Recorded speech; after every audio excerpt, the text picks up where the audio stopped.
บราณงามเฉิดฉายไทยดุสิตงามชวนพิษบรมพิมานไทยอมรินทร์งามตระการไทยจักรพรรดิ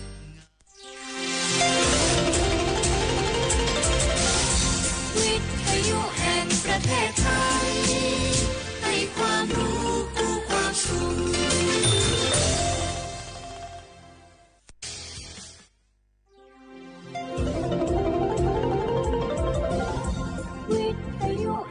ประเทศไทยให้ความรู้คู่ความสุขสถานีวิทยุกระจายเสียงแห่งประเทศไทยจังหวัดเชียงใหม่ AM 1476 กิโลเฮิรตซ์สถานีวิทยุภาคภาษาชาติพันธุ์แห่งเดียวในประเทศไทยที่มีความทันสมัยเชื่อถือได้สร้างอัตลักษณ์กลุ่มชาติพันธุ์สู่สากล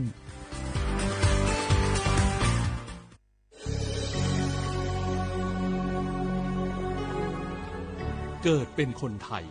เติบโตบนผืนแผ่นดินไทยจงภูมิใจในความเป็นไทย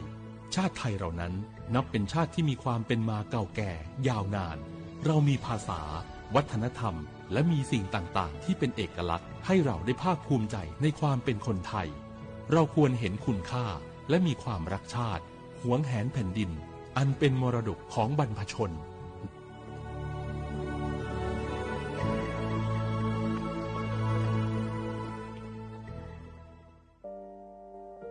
งาฮือละหุยาชอเจทอกา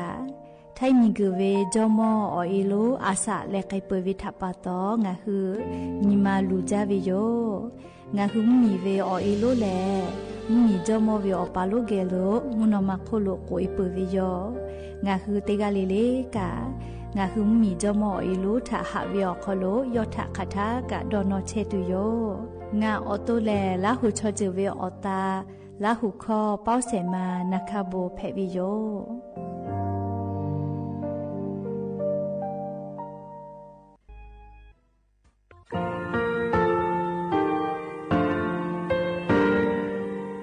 งาคือมีติปิเพกาวิชแล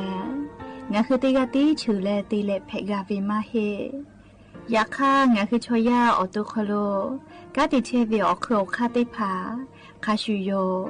อาชุโยเวโยกาคาเดติเลอติเกกาโพติลาวิทัปปะตองาคือชอยาอาสะติกาเวโยงาคือออโตโคโลอโครคากาติเชเวเวอีเวมาโกติยาเลเลทอกาอายีเวคาชเวเพเวโยอลาโกงาคือออโตโคโลอโครคากาติยายามาเตียลาบิโลโกงาคือชอยาทอกาอาสะติมากาเวคาชูงาคือมีติปิเพกาวิเจแลงาคือติมูติฉติเพเลอติกาเลเลอาชุโยเวอเวปุตาเวกันติภาคาเสติเกคาเดกากาติเชวิทัปปะตองาคือมีติปิฉกิเพลากาวิโยเชแลงาคือเทโจมโคคางาคือมียาถาตอกคปิลาตาเวปุราเวติฉเสนีเสหปามัชหปานิงาติฉออกขอทามัววิทยาลัยวิชาการศึกษาประสานมิตรโกเวออคโลจากเกรธาไทโจมคุโฮคางาคือมียาถาวิยาลาตาวิตอกคติพายโย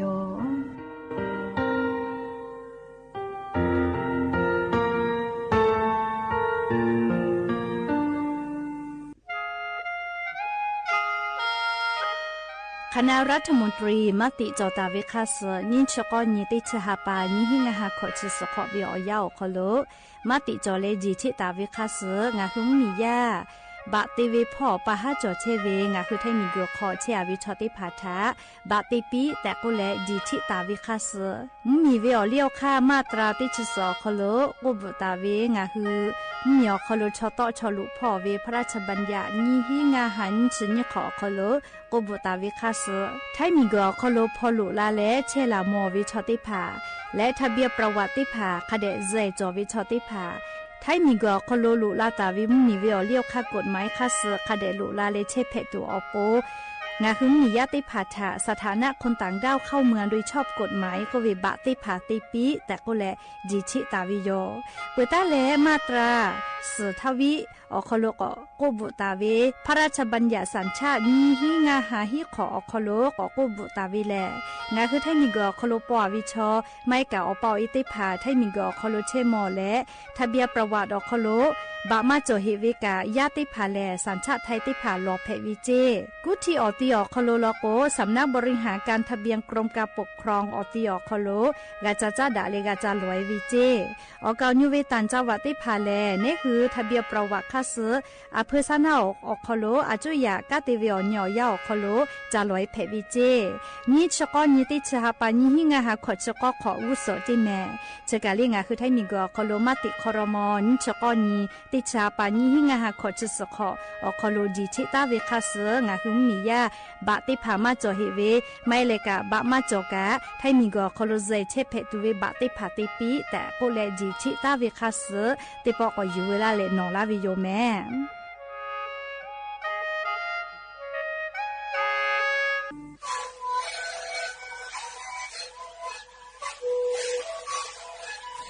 ที่คือหนูคือยาแก้เชื้อเวออกเข้าเชื้อแล้วบุคคลต้องตัวออกดีจังหวะที่ไหนเอ็มนาบาเด็กที่โอหาสุดขอกิโลเฮเล่นเล่นหลอกเอาพ่อออยาแก้เชื้อได้ไหนดูแลได้ชิ้นไหนเล่นถือไปออยาที่มาดิคุยแต่แล้วก็มาดิชาพยองเล่นเล่นแล้วหุบคอก็เชื้อเวและงานแล้วหุบคอก็เชื้อสมาในคาโบเมดิโด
Aruge lo jove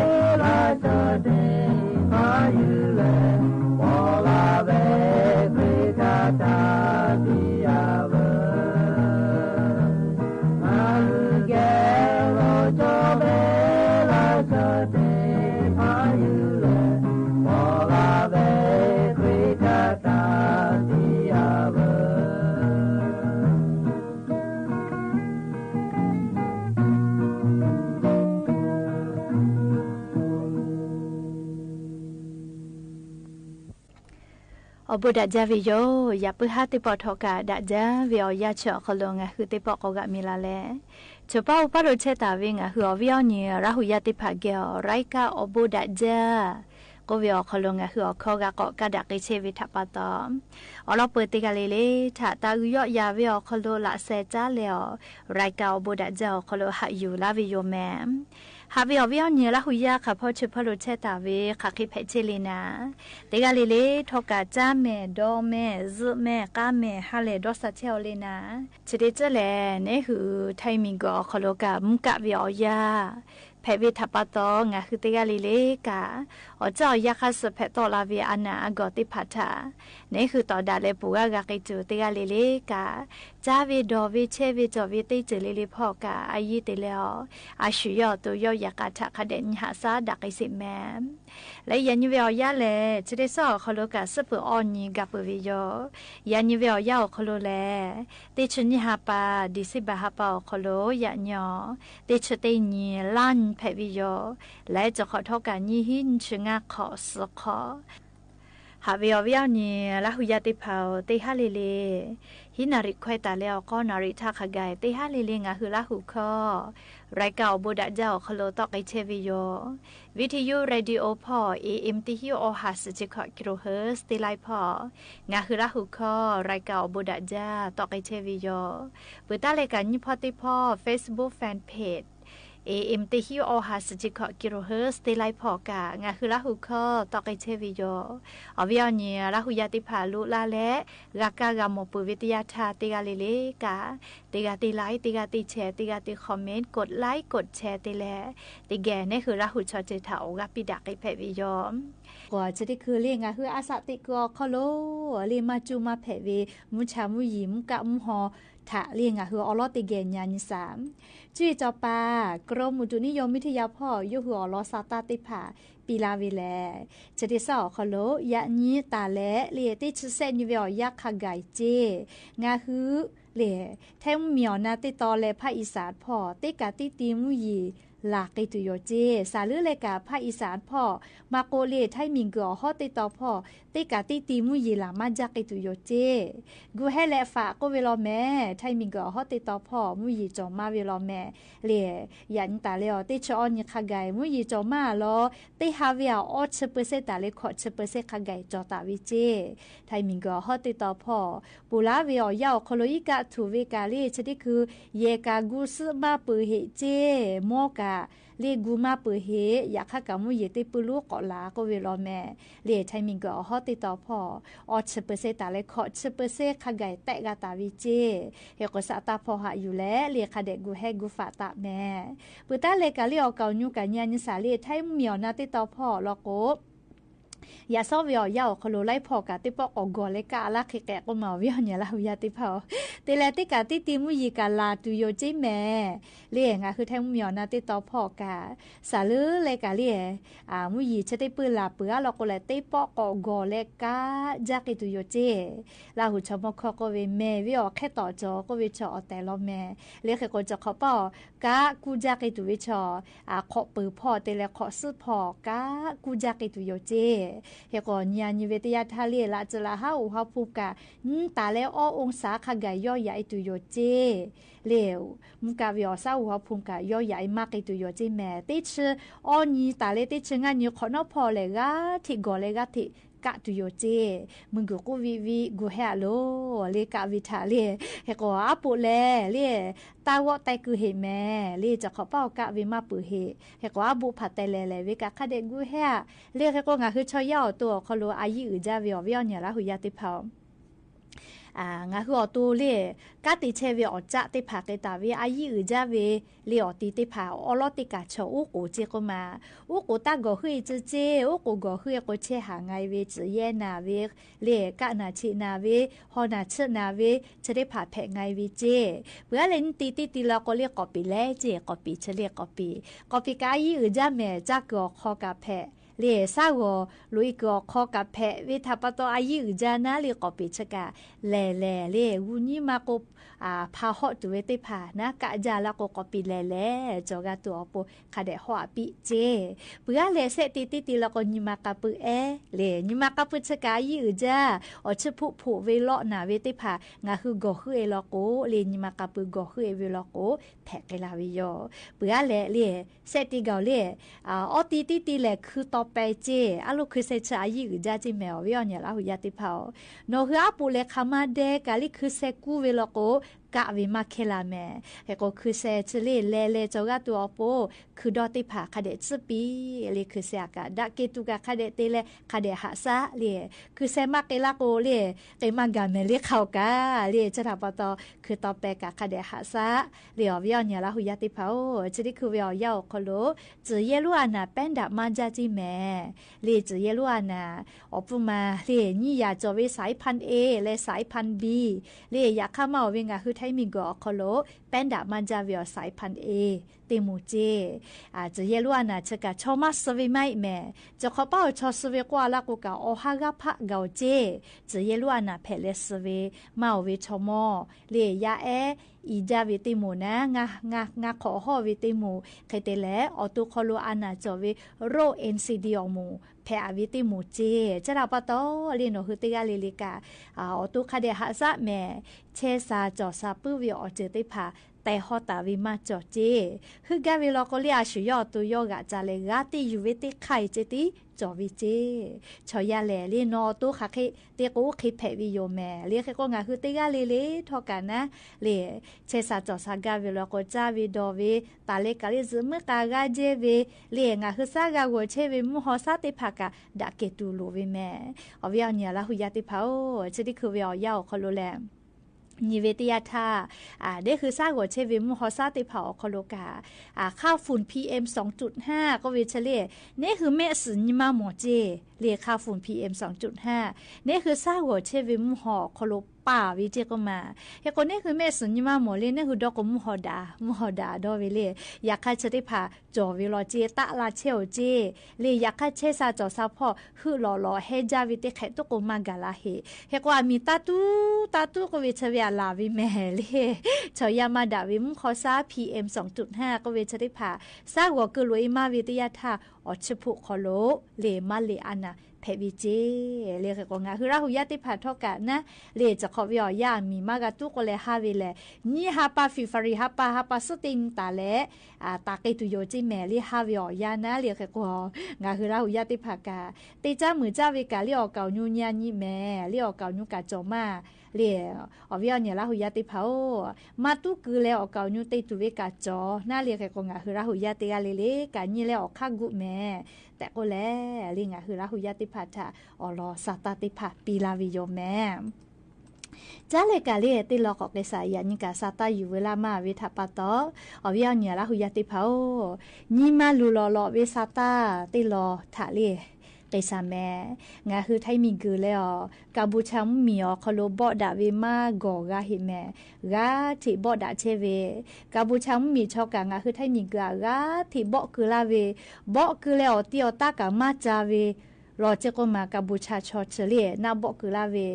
มียาเยกาบอคือนาเชยกาบอคือเวเล่กับบูชาชอเล่บ่เวอเตียวตามมาจาจิแม่เรียกก็งาคือไทยมีกระเป้ากะที่บ่คือลาวิเจเฮก็งาคือไทยมีเป้ากะบ่ขอเวงาคือมีกะหาซาเวมียาทักกะหาซาเวเรียกก็จะได้คือเวยาคอโลแลงาคือ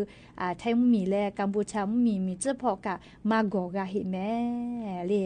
บ่ดะเชวิโยใครแต่ละมียากะคับเปสพ่อปูเล่อาจุยารัฐบาลมาปะกะลาเจเล่ไทยมีแลกัมพูชามีเจ้าพอนาเรีย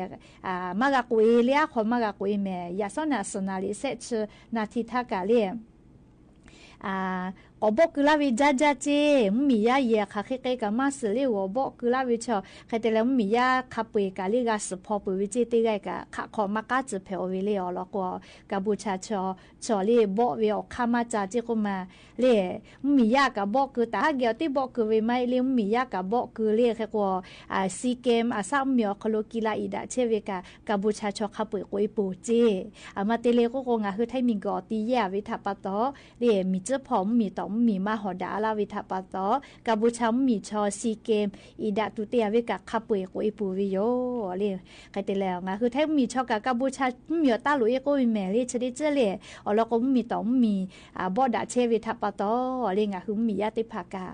มีเจ้าพอกะตาเกก็เวเลติกาเลยขับไปตอละเจแล้วก็ชดิคือมัวเลยไทยมิงก็มีเจ้าพอแล้วก็อยากก็กะฮู้จิแม่เลยใครเตแล้วเผือแล้วก็กะลิเคอร์ฟิวก็เวอะขอมากะตอละวินะเลยว่าใครติภากาเตียวเจใครเตแล้วมียากะอะโลกะสพอมาจาเลยสู้อพยพก็เวเลอติกุแต่เวอติอคโลสเชวินะติภากดอหาดอมาเวคีเวเลยย้ายกะลิมากะฮีเลียโลมีเจ้าพอสุสาวิทาปะตอย้ายหลีฮิจอยกะขับเอ้กะฮู้บาแล้วเลยงะคือน่าเชยติภาคโลทักขไกกะนะเลยบอกกุลาวิทาปะตอกะฮู้วิโยเลยแค่ก็กะบูชาชอบ่วิมาเจจิแม่เลยมาเจวิทาปะตอเลยงะคือไทยมิงกะเป้ากะนิเวตยาทาเลยมียาติพานะเลยรับพอตอลาปุวิโยเลยจะที่คือวิอยารับพอตอลาปุวิโยยากอนาเชยเลยโรงพยาบาลพนงดงรักก็วิอเตียคโลกะบอกคือลาวิจิแม่เรียกแค่ก็รับพอตอลาปุเรียกคาเปเรียโลมั่วน้องยาแก้วติดต่อพ่องคือไทยมิงคือเป้ากะละจ้าเฮเวติพาราวะขอวิมาเพโอลิกาบูชาชอบอกกุลาจาวิทัปะตอแกก็งาคือแท้มีกะรัฐตอดะเชวิโยลิงาคือมีทะลิมากะติลูไกตัวอโปแกก็นิมาลูเวอเจเลจักกุโกเลอเวอเนี่ยละหุยาติพาโอชอสเวชอนาเวคาบิโยเลชอสชอนาเวคาบิโยแม่เลอเวอเนี่ยละหุยาติพาจักกุเวลอโกมีสุสาวิโกวิชอลีดาวิอพ่อเลยมาโจกาวิโยวิอเนี่ยละหุยาติพาลูวิสิเวคาบีกามวิโยกาบูชาชอเชอมียายากาบอกกุลาวิจิบีเอ็มสเตกาบอกกุวิจิก็มามัวลีอำเภอดงรัฐจังหวัดสุรินทร์พ่อเยกาปะเปยเวลินเสลีเยกาปะเปยเวมอจีเจติลูวิสิวิไม่ชอกาสเวลีงาหึมมีทาหาซาปาตาฮากาเซเวอะโหลนิมาลูลอเวอลอโยเลียวเวอเนี่ยละหุยาติพางาคือไทยมิงเกเป้าตาฮากาเซเวคาเปยกอกาเกาจิแม่เลชเดปอไทยมีและกัมพูชามีเจ้าบ่ดาเวอคอโลงาคือไทยมิงเกเป้าเวตาฮาเซเวกอกามียานาวิกามาจาวิโยเลนามือนาเสหือเลนาวิกามาจาใครแต่แล้วมียากันยีราเซวิเจชเดปอกัมพูชามีและงาคือไทยมิงเกมีเจ้าพอบ่ดาเวอคอโลเลงาคือมียากันยีราเซวิเจแมเลตาฮาโกกอกาเซเวอะโหลเจจะได้พาจากโกโกแลลีนิมาลูลอเวอจะได้พาเพวิโยเรียกว่านิเวตยาทาหากาตุกาจอจาเตียงคือมียามีเจ้าพอเชวิชอกามาเตเลก็กว่ามาเชดาวนะอย่าขอมากาเชกาพอตอลาปืเวเลียมากาติจ้ามากามือเจ้าเลียเชมาเพวิทัปตอกาพอตอลาปืเวเลียอโลขัดไทยแล้วเรียกกาตุนากามาสเลียเวียเนี่ยละหุยาติเผาอย่ากงาคือติกาลิลิกาไทยมิงก็ฮอติไทยมิงคือภาคอีสานพ่อเรียไทยมีและกัมพูชามีเจ้าพ่อบ่ดาเชเวตาฮาติผาถะเรียมมีกาติปาถะกาโอกาปิแม่ใครติแลชุดิคือเวียยางาคือจังหวัดจิใหม่ลอกกาลิซอยู่โรงพยาบาลนครพิงอคโลกาเสือตาละก็เลยพอหาอยู่เวเจงาคือราหุยาเก่าเก่าซาดะและเล่เชซาจอซาปื้อวิชอติผาลอกโกเสือกากาตาปิแม่เลี้ยวแล้วก็มัวไทยมิงกือฮอติต่อพ่อโลไทยมิงกือฮอติต่อไม่เลยไทยมิงกือภาคอีสานพ่อกัมพูชามีและไทยมีเจ้าพ่อบ่ดาเชเวตาฮาติผาหน้ามือหน้าเสือหือเลนาวิติผาทะกาปี แกจีแม่เรียกกว่าสติพาลูวิเจเรียกกว่างาคือละหุยาออกเอาซาดาเลมันนามากเวเรียชอติพาลอกุกานะสติพาฮากาตาละเจเรียจุดที่คืองาคือสภาหน่วยงานกาชาพ่อกะกาเทพอหาอยู่เชวิโยเรียสติพากาเทพอหาอยู่เชวิโยงาคือละหุยากากาตาปีแต่ก็แลเรียอวิเอาเนี่ยละหุยาติพาทางาคือไทยมีและเรียกัมพูชามีเจ้าพอโลบอดาเวทปาโตเรียจุดที่คือวิอยาลูวิสิเวคาบิกาฟุเชวิโยแต่ก็แลอวิเอาเนี่ยละหุยาติพาทาซาตาติพาอยู่เวลาและโทมาลาวิโยแมก็จ้าเลกาเรียงาคือไทยมีกอคโลกากีฬาซีเกมก็เวียซาเมียวคโลเวมีเตผาปอดาเลกีฬาอีดาเวเรียเซตเซปอเตปอเพวิโยเคเตและปูลาวิอยาอีดาลาวิโอคโลเรียลาโซกามาจาวิเลียงกามาจาวิองาคือไทยมีลอแม่เลี้ยงคือไทยมีกามาจาลอเรียกกงาคือไทยมีแลเลี้ยงทองเรียติดชก็มาเราเจเลี้ยงเงินติดแซ่เลี้ยงทองแดติดเฉลี่ยนับบัตติงคือแทงมีเจนับบัตนี่อินโดนีเซียมีนับบัตแซ่สิงคโปร์นับบัตเวียดนามนับบัตง่ามัมมีนับบัตของมาเลเซียนับบัตฮีฟิลิปปินส์นับบัตก็เล่ามีนับบัตติดเชบรูไนมีเล่เฮโกกัมพูชามีกีฬาซีเกมอคโลมาอีดาวขับปื้ยกุยปื้ยโยเรียกว่านิเวศยาธาเมามียันสาลีเมามีป้อชอเลี้ยงทองนี่มาเราเจเลี้ยงเงินอ้อมมาเลี้ยงทองแดเต้มาเจเล่ามีป้อเลี้ยงทองเต้มาเลี้ยงเงินเต้มาแล้วเลี้ยงทองแดขอมาเจชอนั่นคือลาหุยาเชมาวิวมีเรียกก็เวียดนามมีแล้วก็เลี้ยงทองอ้อมมาเลี้ยงเงินอ้อมมาแล้วเลี้ยงทองแดติชขอมาเราเจเรียจะกับมันจะนับติชงคือแทงมีรอเรียจะขอชงคือแทงมีเยเสพาติแล้วพอหาอยู่ตาวิโยเรียกว่าอวิญญาณลาหุยาติพัทกากีฬาซีเกมเรียติภากาบอสที่เวลากวงคือจังหวัดจิมายอคโลกาที่เชวิโยเรียกก็จันยิเพวิโยยิมิลิมาฟุติภากะมากอเจเลจกาอย่าปื้ฮาเวียวยาวคโลไรกาอบุดะเจ้าคโลอยู่เวลาแลกาดะเจดะไกเปวิสาตาติภาเพวิโยและอย่าปื้ฮาติปอชดะกาดะตุเวสาตาอลอติภาจะใครไม่เจดิโยแม่ลูลาแลกากาพอนาเลออกาปิลาเชเวงาคือลาหุยาติกาเลเลกาอบุจาแม่ติกาเลเลซแม่กาแม่เชซาจอซาฮาเลดอซาปีอบูจาอาตาเออานาบาดา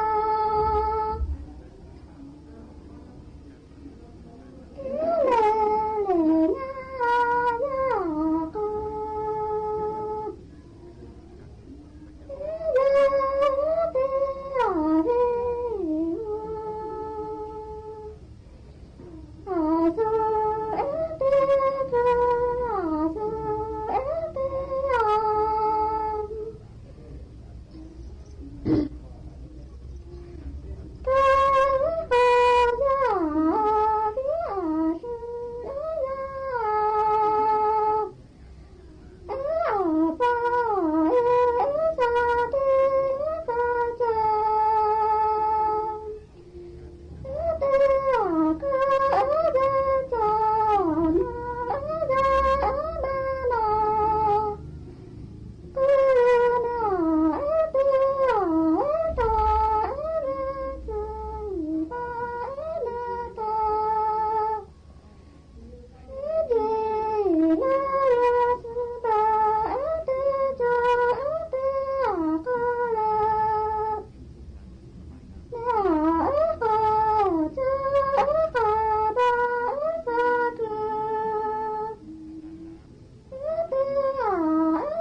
ถานีวิทยุกระจายเสียงแห่งประเทศไทยและเครือข่ายทั่วประเทศเสนอข่าวต้นชั่วโมง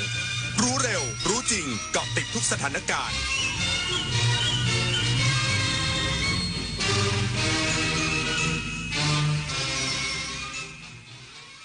รับฟังข่าวต้นชั่วโมง 21 นาฬิกากับยุทธพรบานเย็นครับพระบาทสมเด็จพระเจ้าอยู่หัวพระราชทานน้ำหลวงอาบศพและพระราชทานพวงมาลาวางหน้าหีบศพพลทหารธนกรสิงหาชาติทหารกล้าผู้พลีชีพเพื่อปกป้องแผ่นดินไทยอีกสักครู่กลับมาติดตามรายละเอียดครับเชิญร่วมงานกาชาด 2568 ร้อยดวงใจพวงประชาน้อมสำนึกพระเมตตาองค์สภานายิกาสภากาชาดไทยเลือกช็อปสินค้าอุปโภคบริโภคพร้อมรุ้นรางวัลพิเศษสลากบำรุงสภากาชาดไทย 11-21 ธันวาคมนี้ตั้งแต่เวลา 11 นาฬิกาถึง 22 นาฬิกาณสวนลุมพินีและช่องทางออนไลน์ผ่าน www.iletcost.org ร่วมร้อยดวงใจสานต่อการให้ที่ไม่มีวันสิ้นสุด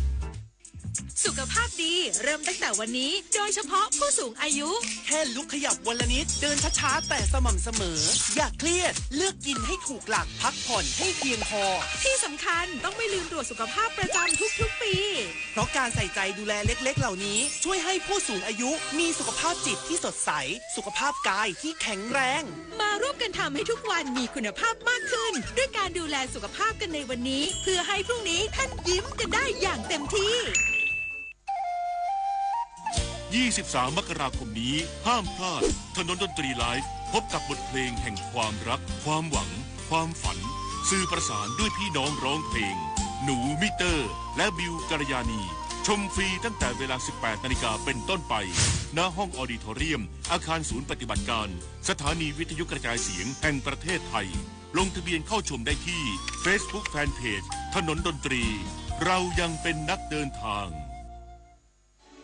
แสนอาลัยสมเด็จพระพันปีหลวงไทยทั้งปวงหมองหม่นก่นร่ำให้พระผู้เสด็จสู่ฟ้าสวรรคาลัยแนบดวงใจตามพระบาททุกชาติภพปวงประชาน้อมสำนึกในพระมหากรุณาธิคุณเป็นล้นพ้นอันหาที่สุดมิได้ข้าพระพุทธเจ้าคณะผู้บริหารข้าราชการและเจ้าหน้าที่สถานีวิทยุกระจายเสียงแห่งประเทศไทยกรมประชาสัมพันธ์มณฑลทหารบกที่ 25 จัดพิธีส่งร่าง2ทหารกล้ากลับภูมิลำเนาอย่างสมเกียรติหลังพลีชีพปกป้องชายแดนไทยมณฑลทหารบกที่ 25 จัดพิธีสดุดีและส่งศพทหารกล้า2 นายที่เสียชีวิตจากการปฏิบัติหน้าที่ปกป้องอธิปไตยในพื้นที่ชายแดนไทยกัมพูชาจังหวัดสุรินทร์โดยมีพลตรีชัยนครกิจคณะผู้บัญชาการมณฑลทหารบกที่ 25 เป็นประธานในพิธี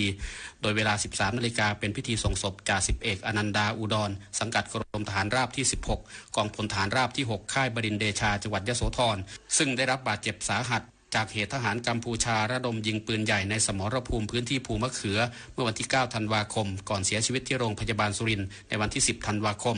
ต่อมาเวลา 14 นาฬิกาเป็นพิธีส่งศพพลทหารธนกรสิงหาชาติภูมิลำเนาอำเภอพยัคฆภูมิพิสัยจังหวัดมหาสารคามสังกัดกองร้อยทหารราบที่ 211 กองพันทหารราบที่ 21 กองทัพภาคที่ 2ซึ่งพลีชีพในสมรภูมิบริเวณปราสาทตาเมืองธมจากการถูกสะเก็ดกระสุนปืนคอของฝ่ายกัมพูชากฤษดาสุนทรสวทสุรินทร์รายงานสำหรับศพพลทหารธนกรสิงหาชาติได้กลับถึงภูมิลำเนาแล้วและได้รับพระมหากรุณาธิคุณจากพระบาทสมเด็จพระเจ้าอยู่หัวพระราชทานน้ำหลวงอาบศพช่วงเย็นที่ผ่านมาวันนี้เวลา 17 นาฬิกาพระบาทสมเด็จพระเจ้าอยู่หัวทรงพระกรุณาโปรดเกล้าโปรดกระหม่อมให้สำนักงานวัฒนธรรมจังหวัดมหาสารคามเชิญน้ำหลวงอาบศพพระราชทานแก่พลทหารธนกรสิงหาชาติสังกัดกองร้อยทหารราบที่ 211 กองพันทหารราบที่ 21 ผู้เสียชีวิตรายที่ 9 จากเหตุการณ์ปะทะกันระหว่างไทยกัมพูชาในการประกอบพิธีบำเพ็ญกุศลณวัดบ้านเหล่าสุขธรรมารามตำบลเม็กดำอำเภอพยัคฆภูมิพิสัยจังหวัดมหาสารคามโดยมีนายชุมพิษเดชรัตน์ผู้ว่าราชการจังหวัดมหาสารคามพร้อมด้วยพลตรีชัยพัฒน์เงินดีเจริญผู้บัญชาการมณฑลทหารบกที่ 26 ประกอบพิธีพระราชทานน้ำหลวงอาบศพและเชิญพวงมาลาพระราชทานของพระบาทสมเด็จพระเจ้าอยู่หัวและพระบรมวงศานุวงศ์ไปวางหน้าหีบศพอย่างความปลื้มปิติและสำนึกในพระมหากรุณาธิคุณเป็นล้นพ้นแก่ครอบครัวอย่างหาที่สุดมิได้โดยจะมีพิธีพระราชทานเพลิงศพในวันอาทิตย์ที่ 14 ธันวาคมเวลาประมาณ 16 นาฬิกาพงนภาวรวาลัยสวทมหาสารคามรายงาน กองทัพไทยยังคงสกัดกั้นและตอบโต้ปฏิบัติการทางทหารของกัมพูชาอย่างต่อเนื่องตลอดทั้งวันพลเรือตรีสุรสารคงสิริโฆษกกระทรวงกลาโหมเปิดเผยถึงความคืบหน้าสถานการณ์ตึงเครียดบริเวณแนวชายแดนไทยกัมพูชาในวันนี้ว่าตั้งแต่เมื่อคืนที่ผ่านมากองทัพเรือเดินหน้ายุทธการตราดปราบปรปักษ์อย่างต่อเนื่องหลังพบกลุ่มต้องสงสัยเป็นหน่วยขึ้นตรงกองบัญชาการองครักษ์หรือ BHQ เข้ามาใช้อาคารต้องสงสัยเป็นฐานปฏิบัติการจนต้องเสริมยุทธวิธีเพื่อริดรอนความสามารถของฝ่ายกัมพูชาในการโจมตีฝ่ายไทยทั้งนี้ตั้งแต่เมื่อเวลา 4 นาฬิกาฝ่ายกัมพูชาได้เปิดฉากใช้อาวุธหนักและโดรนพลีชีพโจมตีพื้นที่ช่องบกช่องอ่านม้า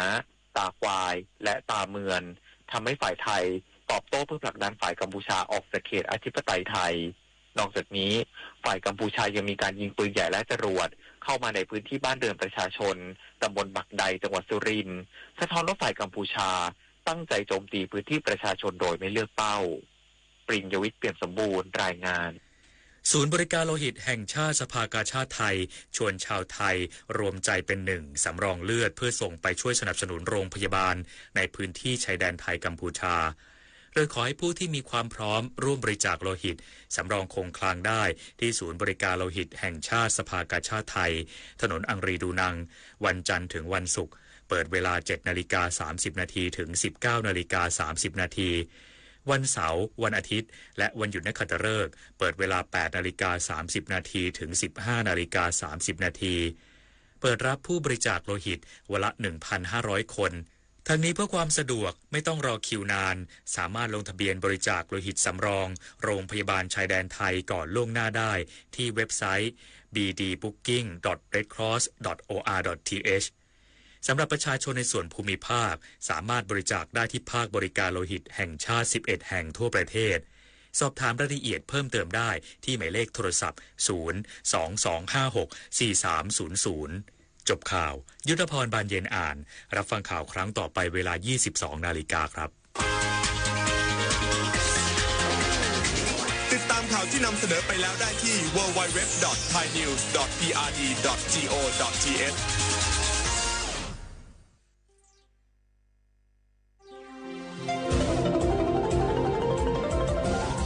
วิทยุแห่งประเทศไทยให้ความรู้คู่ความสุข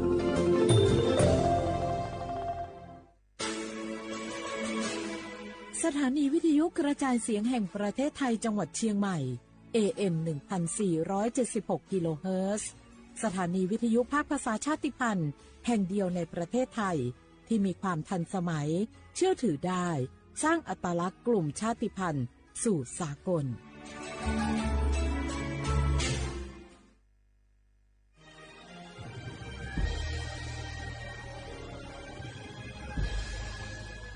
เกิดเป็นคนไทยเติบโตบนผืนแผ่นดินไทยจงภูมิใจในความเป็นไทยชาติไทยเรานั้นนับเป็นชาติที่มีความเป็นมาเก่าแก่ยาวนานเรามีภาษาวัฒนธรรมและมีสิ่งต่างๆที่เป็นเอกลักษณ์ให้เราได้ภาคภูมิใจในความเป็นคนไทยเราควรเห็นคุณค่าและมีความรักชาติหวงแหนแผ่นดินอันเป็นมรดกของบรรพชนร่วมภาคภูมิใจในความเป็นไทย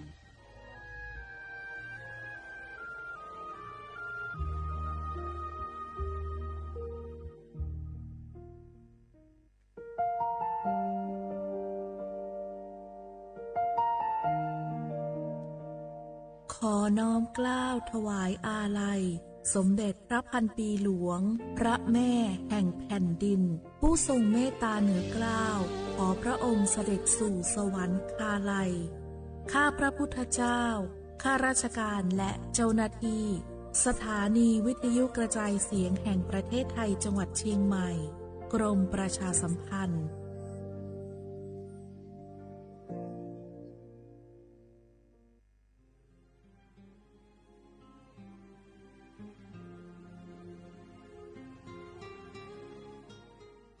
This is a moment of profound grief for the Kingdom of Thailand. We, the collective voices of Radio Thailand Chiang Mai, join the Thai nation in mourning the passing of our beloved Queen Martha, Her Majesty Queen Sirikit. Her life was a testament to the unwavering service, grace, and deep love for the Thai people. Our humble condolences and thoughts are with His Majesty the King, the royal family, and all the Thai people during this deeply sorrowful time. We will remember her forever.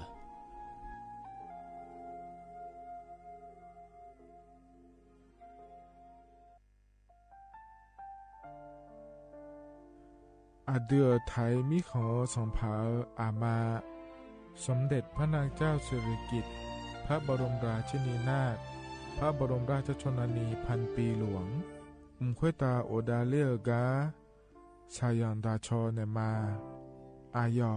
อามามิขอเปียวเนไทยมิขอกะดูอาคาชอเจอกะดูเงเกเนลาหมายแอจิชนีถามิเนนืมาหลักเฮมาเงเลชญาเธอมิเนอาดิมาโยหานาลูอายองเนเกเนโยเยบอเนมาอีนอายอมาโดอาดิเนโกเอียเนควยตาโอดาเลมิเนนืมาหน่วยสาวเนวอจอจอยเกญาอาดิมาโยหานาลูอายองนืมาหลักเฮยอจอนาลูเนเกเนโยเยบอชอเนมา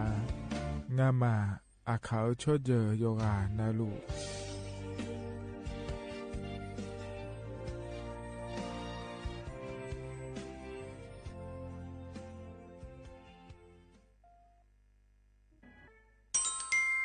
อาเยนยืนเจลังเงอานานิเชวบาลาเชสีอาคนนิพังอายาโกเชสิเงนอแต่ก็คณะรัฐมนตรีบอกเจ้าหลวงอาเยนยี่สัญชาติก็กอสาลัวเดินชาวบ้านเนี่ยก็ดูเดและบจางอาเดยเนียวเด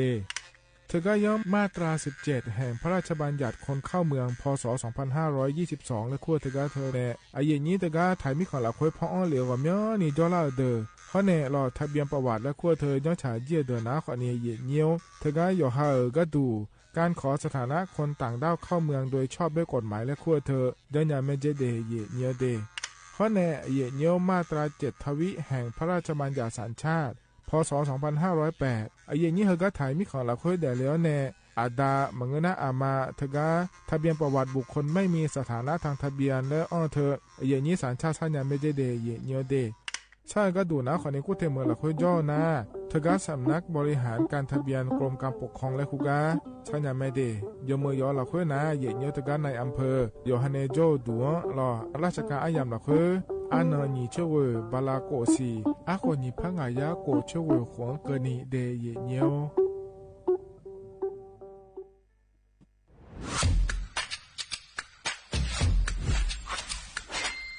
กลับมาแล้ววันนี้กับโครงการคนละครึ่ง plus รัฐออกครึ่งประชาชนออกครึ่งช่วยเศรษฐกิจไทยหมุนเวียนเติบโตถ้าเราช่วยกัน plus ต่อยอดให้เศรษฐกิจไทยเติบโตอย่างยั่งยืนด้วย5 plus plus ที่1เพิ่มช่วงอายุผู้เข้าร่วมโครงการจาก18ปีเป็น16ปี plus ที่2เพิ่มวงเงินใช้จ่ายจาก150บาทเป็น200บาทเพิ่มพลังซื้อของประชาชนเพื่อกระตุ้นการหมุนเวียนในระบบเศรษฐกิจฐานรากลดภาระค่าครองชีพ plus ที่3เพิ่มสิทธิพิเศษด้วยการดูแลผู้ที่อยู่ในระบบภาษีให้ได้รับสิทธิพิเศษมากขึ้นเพื่อสร้างแรงจูงใจให้ทุกคนร่วมอยู่ในระบบอย่างโปร่งใส plus ที่4เพิ่มโอกาสให้นิติบุคคลขนาดเล็กเข้าร่วมได้ให้ธุรกิจเติบโตเป็นกำลังสำคัญของเศรษฐกิจไทย plus ที่5เพิ่มทักษะใหม่เพื่อพัฒนาให้ร้านค้านำความรู้ใหม่ๆมาช่วยเพิ่มยอดขายลดต้นทุนเรียนรู้เติบโตและปรับตัวไปกับเทคโนโลยีใหม่เพื่อสร้างเศรษฐกิจที่แข็งแกร่งจากคนละครึ่งสู่คนละครึ่ง plus ไม่ว่าจะสั่งข้าวคนละจานชาเขียวคนละแก้วขนมเค้กคนละชิ้นหรือหลายๆชิ้นก็ใช้ส่วนลดได้ทันทีสูงสุดวันละ200บาทแถมใช้กับฟู้ดเดลิเวอรี่ก็ยังได้สำหรับประชาชนไทยอายุ16ปีเป็นต้นไปสมัครรับสิทธิ์ผ่านแอปพลิเคชันเป๋าตังวันที่ 20-26 ตุลาคม 2568 สำหรับร้านค้าที่สนใจร่วมโครงการสมัครได้ผ่านแอปถุงเงินวันที่ 15 ตุลาคมถึง 19 ธันวาคม 2568 แล้วเตรียมพร้อมรับลูกค้าจากทั่วประเทศ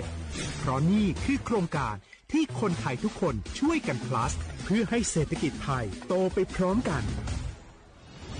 โครงการคนละครึ่ง plus ดำเนินการภายใต้เป้าหมายที่ชัดเจนของรัฐบาลในความต้องการกระตุ้นเศรษฐกิจลดภาระค่าครองชีพให้ประชาชนและยกระดับศักยภาพผู้ประกอบการไทยให้พร้อมในยุคดิจิทัลโดยยังคงยึดหลักความโปร่งใสตรวจสอบได้และป้องกันการใช้สิทธิที่ผิดวัตถุประสงค์คนละครึ่ง plus เพิ่มพลังเศรษฐกิจไทยพร้อมโตไปด้วยกัน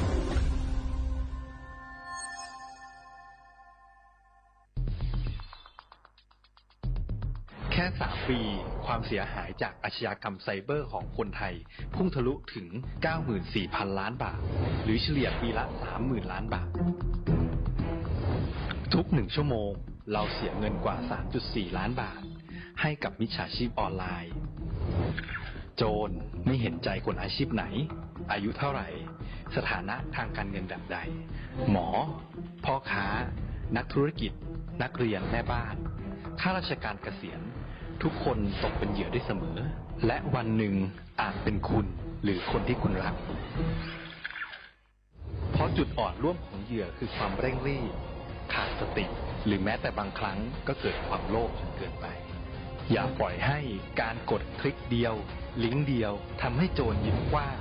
วันนี้ถึงเวลาแล้วที่คนไทยทุกคนจะต้องร่วมมือกันสร้างภูมิคุ้มกันอาชญากรรมไซเบอร์ช่วยกันหยุดก่อนที่ภัยไซเบอร์จะทำให้คนที่คุณรักและตัวคุณเองกลายเป็นเหยื่อ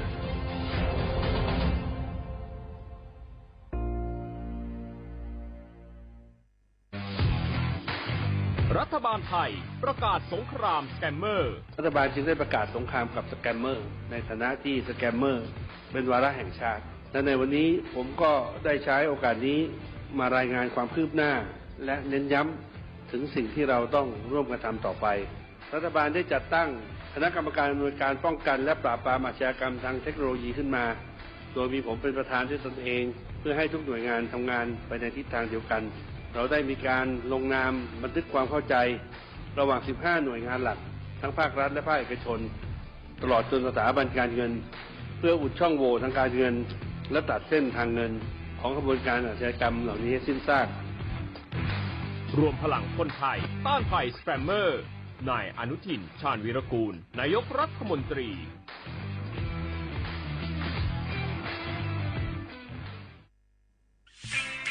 เส้นทางสายหมอกที่สวยที่สุดในเมืองแพร่กำลังรอทุกคนไปวิ่งด้วยกันครับทุกก้าวของคุณคือพลังของลมหายใจชวนเพื่อนชวนครอบครัวมาวิ่งฝ่าสายหมอกเพื่อโรงพยาบาลแพร่ในวันอาทิตย์ที่ 7 ธันวาคม 2568 บริเวณลานกิจกรรมหลังวัดพระธาตุช่อแฮมาร่วมกันส่งต่อพลังแห่งความดีเพราะทุกก้าวของคุณช่วยต่อชีวิตให้กับผู้ป่วยในโรงพยาบาลแพร่สมัครได้เลยวันนี้แล้วไปวิ่งด้วยกันในวันอาทิตย์ที่ 7 ธันวาคม 2568 พบกันบริเวณลานกิจกรรมหลังวัดพระธาตุช่อแฮนะครับมาถาเจริญเนนากอโฮมาเลนากอนากาสปสชขอนากอลาซาเพฮอเนเมเอขออดูอติยาลวยชิฮอหมอเนดอบิลวยบัทอนซุมอยาลาซาเมฮุยตามอโดโดเนฮลวยขอลาซาญาเมหมอเนฮอมอนาลูกาเนนุเจลวยลาซาญาเมอีคันจอลาซากะเกนีฮอเนเมสิญญาเจมอนาสปสชติซุมจำยอสปสชเขต1เชียงใหม่นากาจำยองาซุมญีเยงาซุมงปายดามอเดนากาตีโกจำยอนึมานากอนาลูเดนากาติซุมญีซุมโยกานาลูกะตุเมเด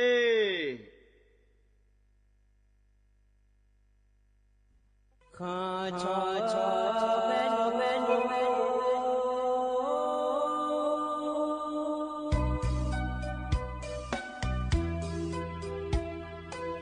你照顾你我到我土呀卡不让你怎么来我到我朝呀卡不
နီမာဇောမာအဲနွေရှာညာနောကငါချီကာဝေမောမာဇာညာနောချီကာ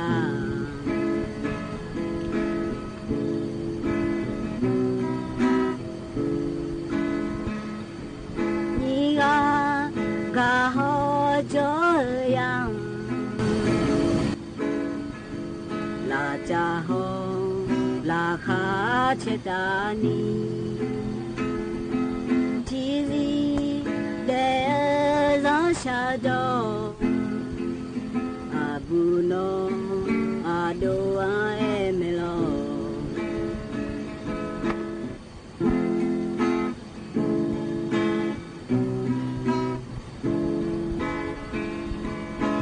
အဘူမေတော့အဒိုနီခရှိဝေလာဝေချေလူလူတော်မူဒီနောငါအလီယနူမာလာကြောအဘူကြတာအို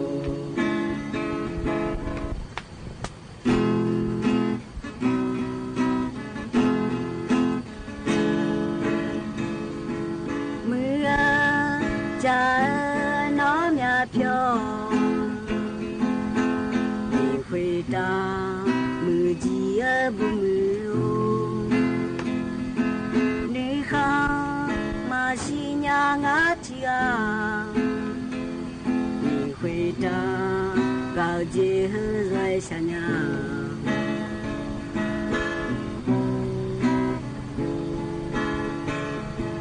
ကာမာဇာနောတီယာဒီစီကြီးယိုသေးသမောဒီစီကာလာပညာမာဇာညာကာနောတီယာ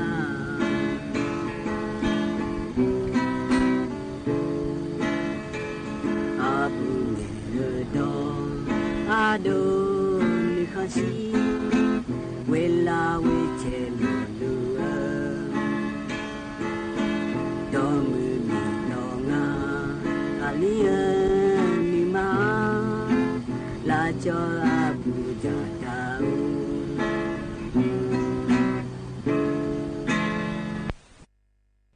อุจิพออุดุธรรมเดเยนี่มีขังยาโยกานาลุเนลอเยเนียวเยเนียวยุ่มจิกลอยมีนาลุทอนเจอลอ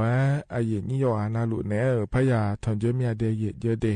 อุจิพอปาเฮกามยอมัวดูลอสวทเจหมายเนเยนี่อเดียขาชเจโยกานาลุเนยาทอนเจอหนาขอเนนาเลียอายัมนาลีเวลาเนเชหลังกนี่แม่เยเนี่ยที่มีเนยนอนาลุยาทอนเจอลอยยุ่มจิกลองานแหนอายุเชื่อมือแหนที่ขอรู้โดดามาเยเนี่ยลออาเดืออาขาอายัมเยนี่เลยถอนเจอไม่ได้เยเนี่ยว่าขอเนี่ยอาเดืออาขาเนี่ยมันเงือลอเยนี่เดียวช่วยเจอขอเนี่ยอาเดืออาขาตอนนั้นหาโดนยาเนี่ยน่าหาลัวขอโจดูเยเนี่ยที่ขอรู้โดดามาเยเนี่ยเฮกานะขอเนี่ยรัฐบาลป่าคือคำหย่อนมิเนรัฐบาลป่าก็ก่อเยเนี่ยจะกะเอกะด้านไหนในบิสิบิกะมาเดเจริญเงาอุศอายามเราค่อยขอเนี่ยที่ขอรู้ถอนเจอมาล้อนาดีอย่าหลายในคนหลังก็เนี่ยยุ่มจิกที่ขอรู้แล้วพระจอดามาเดยเนี่ยเดที่ไม่เนี่ยยี่ยานารู้ล้อตัวยี่จอนารู้ชันแท้ในน่าหาลารู้น่าหายาไม่เดยเนี่ยเหตุที่ขอรู้จะดามาเยเนี่ยล้อกันเนี่ยนะไอ้เนี่ยอันนั้นจะไม่จะกะเอกะแต่เนี่ยมาเดยเนี่ยยุ่มจิกะเยเนี่ยนะถอนเจออเดืออาคาอันนั้นนะฮาลาที่นั่นฉลางะเดยเนี่ยบลาสีนาขอเนี่ยเช่นยี่สีอาโหนาแช่ที่คงอเดไทยอันนั้นอินาวันพฤหัสบดีอันนั้นลอยเนียวเธอเนี่ยเชติบลาสีนาขอเนี่ยธันวาคมอาโหนานิพังอายาโกเช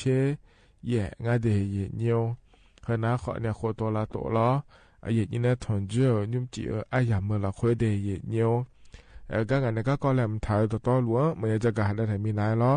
แต่ชาติบิมแล้วพนักหาดามาเดยเนี่ยเดไอยูมิยุมหล่ออาหัวอัปวานี่เนี่ยชา ต่อช่างเย็นเนี่ยเราจะละดูเลยเงี้ยยำและเช่าต่อชาเดที่เขาไว้นะฮะเบียดามาหยีเนียว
เธอนะขอนี่ต่อชาเย็นเนียวอายุมียุ่มเนอชาต่อชาล้อเย็นเนียว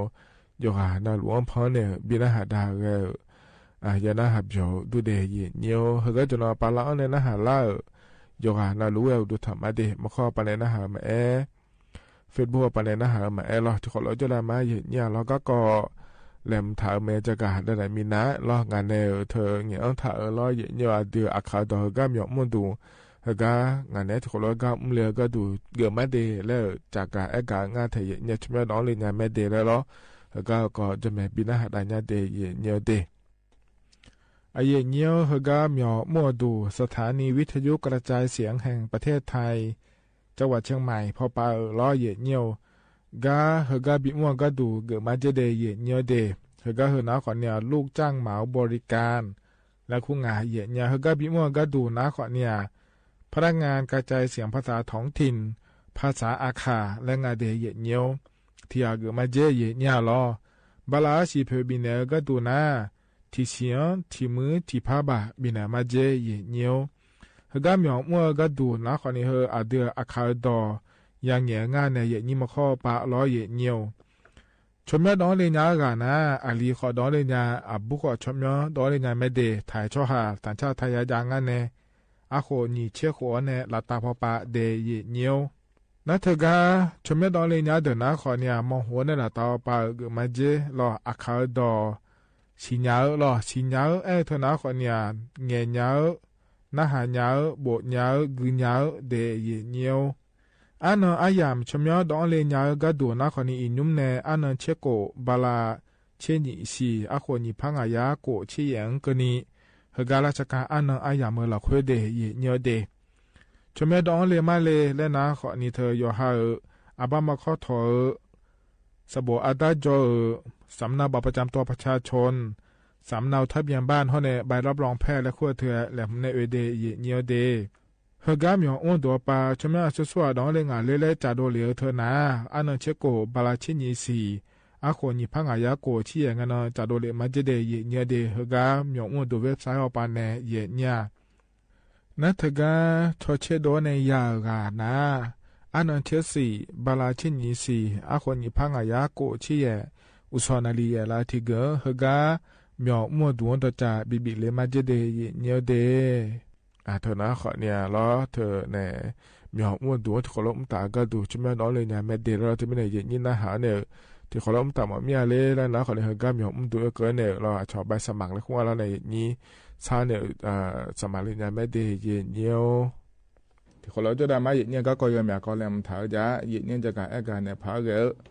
รอเยเนียวที่มีเนี่ยกันเนี่ยนะก็แหลมถ่ายเหอะจะกะด้านเนี่ยมาเดเยเนียวเจอละเงี้ยอันนอเวเงี้ยนะรอเยเนียวจะกะเดือไทยมีขอนละคุยหน้าการประชุมคณะรัฐมนตรีและคู่งานในเยเนียวเยชัวก็เดือไทยมีขอนละคุยฮอลิดาปะบอจาอันนะฉลางเยเนียวจะกะบอจาอายามละคุยนะขอนี่รอเยเนียวเดือเนทุมตีรอนายอนุทินชาญวิรากุลปาเนยาจากการก็ดูนะคนนี้เจอมีความยากเดียเนียเดียจากการอย่างนี้ยุ่งสิญญาลอยล่ะถ่ายมีของในกัมพูชามีของป่าก็ดูนะคนนี้ยุ่งก็กอดดูแล้วเนี่ยยาลุแม่เนี่ยอย่างนี้จากการเจริญเงินอันนั้นเวงเงินเนี่ยเดือนนี้ทั้งหมดที่ป่าเนี่ยร้อยเยเนียวเธอเนี่ยเขาก็กอดละคนนะคนนี้อย่างนี้เธอก็เธอเดินจ่อเดินชาวบ้านก็ดูว่าแม่เราอย่างเงี้ยเกิดเดียเนียเดียอายุเตี้ยย้อนอย่าเจนลูกจะมือพาเลยเจียเนี่ยเราเนี่ยเกิดเจก็ดอลลาร์ขอนี้เธออย่างนี้เขาเข้ามาชาวบ้านในยาพะเรายุ่งนะขอนี้ยอมยาเมื่อเราคือช่วยอย่าบีพอโดเลยง่ายอย่างเนี่ยเธอก็ขอรู้ว่าดอลลาร์เนี่ยจะหลัวมีเนี่ยเราเนี่ยเธอมีเนี่ยเราอยู่หมดจะซาดัวยาเนี่ยเราจะดูมารัวเจอีจูมาอย่าเจนรัวบินแหลมถ่ายเจียง่ายเดียเนียเดน่ามีของจากการก็ดูขอในเงื้อร้อยเนี่ยอินุมนาหัวก็กอดตัวนะขอเนี่ยเธอมีของอยากจากการเนี่ยเบอร์ร้อยเนี่ยเธอก็ถ้าผมรู้ได้เดี๋ยวนะขอเนี่ยกระทรวงการต่างประเทศและคุ้งอาเทเนี่ยเรานี่มีของอยากขาก็กอดดอลลาร์เหรอเจเจนดอลลาร์ง่ายแล้วเราที่พออยู่หาก็กอดอยู่หาแม่เรามีของไปอยากจากการโดนเนี่ยมีเนี่ยเราอย่าฉายอย่าดอลลาร์คนเนี่ยเรามานี่เงื้อเจียโยงง่ายแล้วมีของบิสิญญาก็ดูเดแล้วขอเนี่ยจะน่ารู้เลยผมถ่ายเจียง่ายเดียเนียเดมีเนี่ยรอเธอก็ดูละคนนะรอเยเนี่ยขนมอันที่ปุระพัฒนาแล้วเนี่ยมาอย่าหน่อยอย่าเธอกัมพูชามีของปะเนี่ยไทยมีของปะจู่ๆก็ดูง่ายอีนุ่มเลยแล้วรอเยเนี่ยขอเนี่ยเหตุการณ์เดือนนี้ทั้งหมดเตียปะเนี่ยเธอคณะรัฐมนตรีบอกจะยามละคนจะจากการดังเนี่ยพระเนี่ยดีอีจุดดันดาราเนี่ยสาวเราเจอแล้วเนี่ยเราภาคใต้เขาป่าเราถ่ายมีคนในดาวป่าก็ดูขอเนี่ยเราเลยนี้อินยุงนะขอในรัฐบาลป่าเย็นนี่เธอก็สาวเดือดชาวบ้านเดือดเจียก็ดูเดลเลยเจอดูแม่เย็นเนี่ยเจอแล้วเนี่ยเราเย็นนี่เธอก็สาวเดือดออนไลน์เขาป่าเนี่ยชมยาบีดออนในรัฐบาลป่าในชาวบ้านก็อยากก็ดูเดลเลยจันดาหลายเย็นเนี่ยเธอก็ออนไลน์ป่าที่สั่งอาเจอแล้วเนี่ยเราเห็นยุงนะขอในข้อไม้บีลาเหมือนเนี่ยเย็นนี้ขอเนี่ยเธอก็จะพอในชุมยาบิดออนยาก็ดูเดแล้วเขาเข้ามาชาวบ้านเนี่ยก็ดูเดแล้วรอบิจังด่างเดือนนี้หัวเตียป่าก็ดูนาเดยเนี่ยเดี๋ยวเขาเนี่ยจากการเนี่ยพาเลยเนี่ยช่วยฉายาบัตรเดือดรอมานี่นะขอเนี่ยบัตรสวัสดิการแห่งรัฐแล้วคู่งานเดียร์ก็นาเดยเนี่ยบัตรสวัสดิการแห่งรัฐและคู่เธออินุมรอเนี่ยรัฐบาลป่าชดเชยอุยเจเนี่ยรอยสื่อเฮกายสื่อโปรบิดออนพาเลยเฮเดยเนี่ยเด สู้ๆยาเกินยาผาง่าแล้วรอเหยียดเนียวสู้ๆยาเกินยาผาง่าแล้วยมือผาชอเชขอเนี่ยว่าไม่มาแก่รอเลยเหยียดเนียวไม่มาแก่ชมไม่บิดอังผาอายามบิเกิดละมาเจเหยียดเนียล้อในยุ่งว่ายมยาเจยมยาเตี้ยชอเชลูกนาขอเนี่ยอายามมาเจมิเนี่ยอยู่เมืองก็ดูงาเลยและนาเลยเนี่ยมันนิสาเดือชอบบาเกินเนี่ยก็ดูเดและงานเทียเนี่ยล้อเทียนาเหรอเจลังเนี่ยปูยาหลักกันเนี่ยยุ่งมันจะขอตัวไปเลยเจหลาเนี่ยอยู่หายีจะตัวเจนาลุมันจะขอตัวไปมือดาราเนี่ยเขาก็ปูมาพายาเด็กคนนี้จ่อเราอย่างเดียวเจลังเนี่ยช่วยมาอย่าดองเนี่ยสามีเลยเขาก็ปูคนเนี่ยรัฐบาลปนชอบบาก็อยากเกิดหมอมีเลยเล่เลยมันท้าเด็กคนเนี่ยรัฐบาลปาอยู่มีเจยุ่งเลยมันท้าเนี่ยเราเนี่ยช่วยบิดองเขาหน้าคนนี้ยมือพายชอเชยาเนี่ยสามมันนี่สาเดือชอบบาเกินเนี่ยยาพายและงานที่เนี่ยที่ไม่เนี่ยอินุ่มนะเดี๋ยวเนี่ยถึงก็เลยหัวยำละคุยจะลูกงานที่เนี่ยเราที่ไม่เนี่ยเราก็ก่อนเราคุยนะขอเนี่ยเดือนนี้มันจะหัวล้อเงี้ยโดเลียวนะก็มีมาแก่เราเนี่ยถึงก็บาดจุการแห่งเราเลยคุยก็ดูทั้งมามีมาแก่ชมยาดองดูเนี่ยยอเดี๋ยวดองงาโลเหมือนเราอยู่สุดแต่ดองงาโลโยงงาโลเลยยมาถึงก็จะพอในจักรอากาศโดนลงเหลวนะขอนี่เราเนี่ยเหกาพอเนี่ยเนี่ยจักรด้านไหนในบิสิบิกามาเดยเนี่ยเดมีในหัวหน้าขอเนี่ยเจริญเนี่ยเดือดเน้นหัวเตียวปาเนี่ยถึงก็ขนาดมุติบอจ่าอายามละคุยอย่างเนี่ยเกิดเกิดเดยเนี่ยเดนั่นถึงก็จะที่ก็ดูเราอยู่ช่วงนั้นเกิดหรือว่าอย่าน้องอย่าอินุ่มนะเราเลยเนี่ยเธอรัฐบาลป่าก็ดูดาฮาป่าเนี่ยเดยเนี่ยเดเธออายุไทยมีของเขาในกัมพูชามีของก็เกาะเขาก็รู้ยาลูกาจากการอากาศโดเลยไม่เดยเนี่ยเดเจริญเนี่ยของในถึงก็กองทัพภาค2และคู่งานเทียเนี่ยเราในจากการอากาศโดเลยนะเราเนี่ยไทยมีของเขาในกัมพูชามีของอันเชมินเราย้อนเงี้ยนาฬิกาละคือเดยเนี่ยเดนี่พอปาลูกขอนิ้วขอเนี่ยเบอร์จะลูกงานเจเนี่ยมีเบอร์หรอที่พอรู้เบอร์ลูกงานเทียเนี่ยเดที่ไม่ในยุ่งขอเนี่ยเย็นนี้ถึงก็ถ้าพอจอเดือเราจะหาไปเลยเนี่ยชาวบ้านเนี่ยเลี้ยเย็นเนี่ยเราเยอะเดนะถึงก็ชาวฝ่ายปกครองแล้วคงอะไรเนี่ยยิ่งจะหาแต่มันก็จะหานับป่ามีเชียวป่าจอเนี่ยเราเย็นเนี่ยเดือไทยมีของลาซาเดือไทยชาวหาก็ดูเขาเนี่ยเราจะนอป่าก็ดูนะคนนี้ดันเราเขาป่าโลฝ่ายปกครองเถอะนะคนนี้ในอำเภอผู้ว่าเราเนี่ยปอโลกำนันอยู่พอนาหลวงอย่างนี้เธอพอจอเดือมีขาตาก็จอเดือก็กอดตัวละก็จอเดือเขาเนี่ยชาวบ้านเนี่ยรู้ไม่ได้เนี่ยเดเจลังเงอันสิเงนเนี่ยอันเชงเงนก็เนี่ยนะเขาเนี่ยกัมพูชาป่าพอป่านะก็ถ้าเขาป่าเนี่ยรู้อย่างเกิดงานเนี่ยอย่างนี้ยมหยาปูร้อยอย่างเนี่ยเธอเนี่ยระเบิดหุ่มมาแล้วเบอร์หล่าบีหล่ายมหยาปูอย่างงั้นจะได้เนี่ยเดอายาปูเนี่ยงั้นเถอะเนี่ยรอเธอมีเนี่ยร้อยเนี่ยยุ่มเจลังเงอเดือไทยมีของอาปาก็ดูดาฮาเชียกันยอมอยากหาเดยเนี่ยเดเธอเนี่ยอเดือไทยมีของลาซาก็ดูเดแล้วก็มุนเนี่ยรอเธอก็จะพอเยี่ยเนี่ยกำอีกาบีเบอร์เนี่ยเชี่ยรอเยี่ยเนี่ยมีเนี่ยรอเธอหน้าของเนี่ยรออายมาก็อีเนี่ยย้ำอีเมลแล้วคนรวยก็ดูอันยาแม่สิญญากันอเดือไทยมีของลาซาดาก็ดูเดแล้วเยี่ยเนี่ยกำเยี่ยง่ายเนี่ยที่ไม่อยู่หันหลวงจะเชื่อมาเดยเนี่ยน่าจะก็ได้ดาวปานจากการอากาศโดเร็วหลวยนะเลยเนี่ยมีขาตาก็เบิ่งเลยแต่มาเงยเนี่ยชอบหาจก็เกินเนี่ยเบิ่งเลยขอยาเจเนี่ยขอยาขอเนี่ยเบิ่งเลยอาเจเนี่ยโรงพยาบาลบรรลมพนมดงรักเฉลิมพระเกียรติและคูกางาเทยเนี่ยขอเนี่ยเบิ่งเลยอาเดและงาเทยเนี่ยที่ไม่ได้ยุ่มนะขอเนี่ยชอบหาจซ้ำมาโดนเธอก็ลาซาลัวเดโลหมอหอปาโลเลยบีพอดูยังไงเนี่ยเขาก็มาบีจอนี่ล้อเนี่ยถึงก็ยายังมีเนี่ยล้อเลยนี่ถึงมีเนี่ยล้อเนี่ยเขายาเอาปาก็ดูขอเนี่ยยาเขาลือตางาเนี่ยแต่เขาเอาปาก็ดูนะเดยเนี่ยเดยยุ่มขอเนี่ยล้อเนี่ยเธอเนี่ยดาเอาปาขอเนี่ยถึงก็จะพอจอเนี่ยเขาลือตาลุแม่เดยเนี่ยเดยนะขอเนี่ยเธอเนี่ยไทยมีของปาในกัมพูชามีของพอปาก็ดูเลยเนี่ยนะถึงก็มีเนี่ยอุจิเขาปาเนี่ยมีนะอุจิอปานะขอเนี่ยถ้าก็อำเภอละคุยจ่อรอเนี่ยอำเภอละคุยเดเธอเนี่ย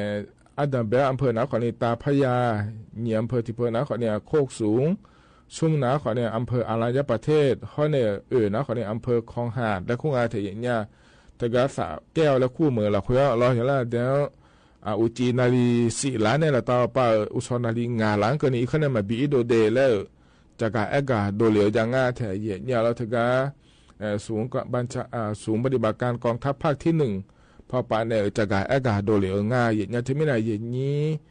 ถึงกาอุซงเนี่ยก็เกิดอำเภอละคุยจังหวัดสระแก้วและคุกาจอดอุจีนาลี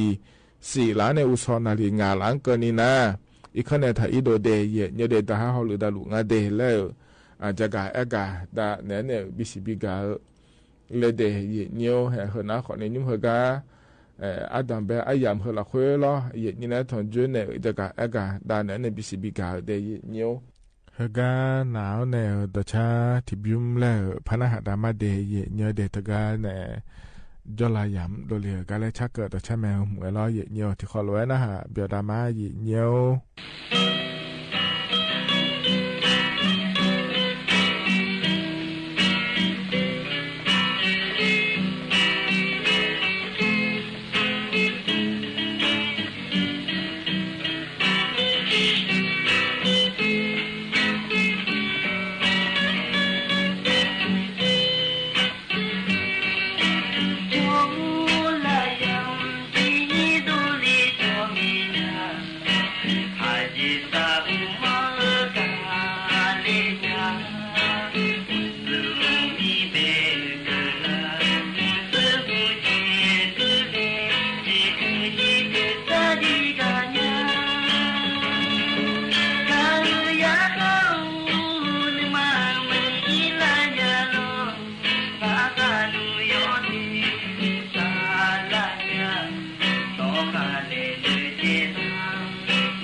โจ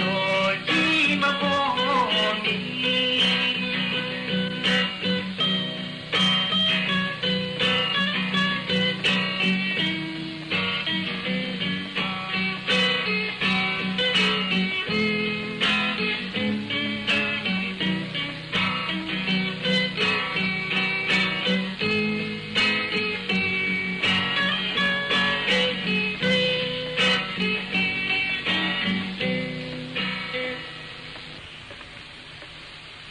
เธอหน้าขอนี่ต่อชาติใจที่บิวมาเย็นเนี้ยเพราะในบินาหัดดารอเย็นเนี้ยหัวร้อยอายามฉลาดร้อยเพราะในบินาหัดดาก็อายานาหัดเบียวดูเดย์เย็นเนี้ยเดย์เดี๋ยวเราไปแล้วในนาหัดล่าอายุนี่จะว่าน่ารู้ดูธรรมะเย็นเนี้ยล้อมาข้อไปในนาหัดมาเฟซบุ๊กไปในนาหัดมาเดย์แต่ที่ข้อรู้ว่าเจ้าดามาเย็นเนี้ยก็ยอมยาก็แหลมเธอยาสิเย็นเนี้ยจะกะเนี่ยพากันล้อมีเนี่ยเหตุการณ์เนี่ยนะล้อพระจะกะด้านเนี่ยมาเดย์เย็นเนี้ยเดย์ย้อนนั้นรู้จักการได้ในเดย์แล้วเธอหน้าขอเนี่ยคนละครึ่งพลัสแล้วคัวเธอเย็นเนี่ยยมยิ้มมาล้อยเงี้ยวง่ายเลยเธอการรัฐบาลปานในชบากายเกิมอเดย์ยุ่มงายบาดเจนิจางสิรัฐบาลเขาปาล้อยุ่มยาก็ดูแล้วงานเธอเนี่ยที่มีเนี่ยเย็นเนี่ยอยู่ห่าเธอการเนี่ยคนละครึ่งพลัสแล้วคัวการเรื่องเนี่ยเขาเลยเนี่ยแม่ย้ำยาบาดเจล่าก็ดูง่ายเลยแล้วล้อเย็นเนี่ยที่มีเนี่ยบาลาสิจิเลอายามหลักหัวเกินนี่ล้อเย็นเนี่ยเยอะเนี่ยยุ่มยามไม่เดแล้วทำมาปาก็ดูที่นั่นน้าเลยเนี่ยบามาเจนี่ล้อมือหลักหัวจ่อเดินน้าล้อเย็นเนี่ยเธอเนี่ยออนไลน์เขาปาเนี่ยขอเนี่ยเยอะเนี่ยเย็นเนี่ยออนไลน์เขาปาก็ดูน้าขอเนี่ยเธอเนี่ยไลน์แมนชอบพี่ฟูหุ่มงานในเย็นนี้ขอเนี่ยเยอะเนี่ยไม่เดเย็นเนี่ยเดน่าเราจะกายการลองเนี่ยพาเกอน่าคนแห่ยุ่มน่าเราเนี่ยกีฬาซีเกมแล้วกลัวเธอยุ่มเดือดไทยมีคนยุ่มช่างเกอเนี่ยเฮก็เดือดไทยมีคนเราคุยว่าเนื้อจางาเดย์เนี่ยเดี๋ยวละเงี้ยน่าคนนี้กัมพูชามีของอปาน่าเราเนี่ยเธอก็กีฬาเนื้อก็ดูลากันเนี่ยเราเนี่ยกีฬาเนื้ออันต่อมาเป็นตามินาเนี่ยโอ้ยจริงอ่ะโยฮานาลูแล้วคนเนี่ยยุ่มเกิดคนเนี่ยโยฮานาลูยอมมีคนนาลูกัมพูชามีคนบางเงินน่าเราไทยมีคนจนเนี่ยกีฬาเธอเนื้อหลุดแม่อย่างเงี้ยซีเกมแล้วคู่เธอล้อเงี้ยวเจล่าเงี้ยแล้วเลยนี้มีนางอุจีนาลีแย่ละคุยกันนี่นะล้อเงี้ยยุ่มเดือไทยมีคนนะคนเนี่ยเธอเนี่ยเหรียญทองล้อมีเดือยาถ่าล้องาเดแล้วตัวก็งาเธอเนี่ยเหรียญทองถึงแต่คนเนี่ยเชื่อสิยาถ่างที่ไม่ได้ต่อหลวงนะสุ่มเชื่อผมจะนี่งาเดยุ่มยาถ่าล้อเดือไทยมีคนเนี่ยดาโอตานะคนเนี่ยเธอเนี่ยล้อเงี้ยวอินโดนีเซียมีของงาเดเงี้ยวเดเหรียญทองยาถ่างาเธอเงี้ยวที่มีเนี่ยล้อเงี้ยวย้อนน่าลุคนยาไม่เดเงี้ยวเดบาอันนี้เช่เงี้ยนก็นี่ฮะเดือไทยมีของล้อเงี้ยวเธอกีฬาซีเกมเนี่ยก็เธอเนื้อยาลุไม่เดเงี้ยวเดเพราะน้าคนนี้ที่เกาะล้ออันนั้นใจที่เกาะก็ดูน้าคนเนี่ยเธออุยอุชาชเชื่อพอปันเนี่ยเดยเนียเดอุยอุชาชเชื่อพอปันเนี่ยจะกะกะนาเราเนียอีน้องก็นี่เยเนี่ยหรออีน้องก็นี่นะโยจะแจกงานเจเยเนี่ยเราโยจะแจกก็ดูนะขอในเฮกาเมื่อเราคุยนะเราเยเนี่ยเชื่อสมัยในนี่เชื่อองศาก็นี่ละแล้วยังงานเจเดยเนียเดไอ้ขอเนี่ยต้องตาปากจกดัวปาก็ดูนะเราเยเนี่ยองศาเนี่ยเชื่องาองศาก็นี่ละแล้วยังงาเดแล้วทรงงาถึงเนี่ยเหรออินอันเชื่อเตียงก็นี่ล้อน่าอันเชื่อนี่เชื่อซุ้มเชื่อถึงไงยามมาคุยนะอาคารนี้สอดเพยาก็นี่งานในยี่นี้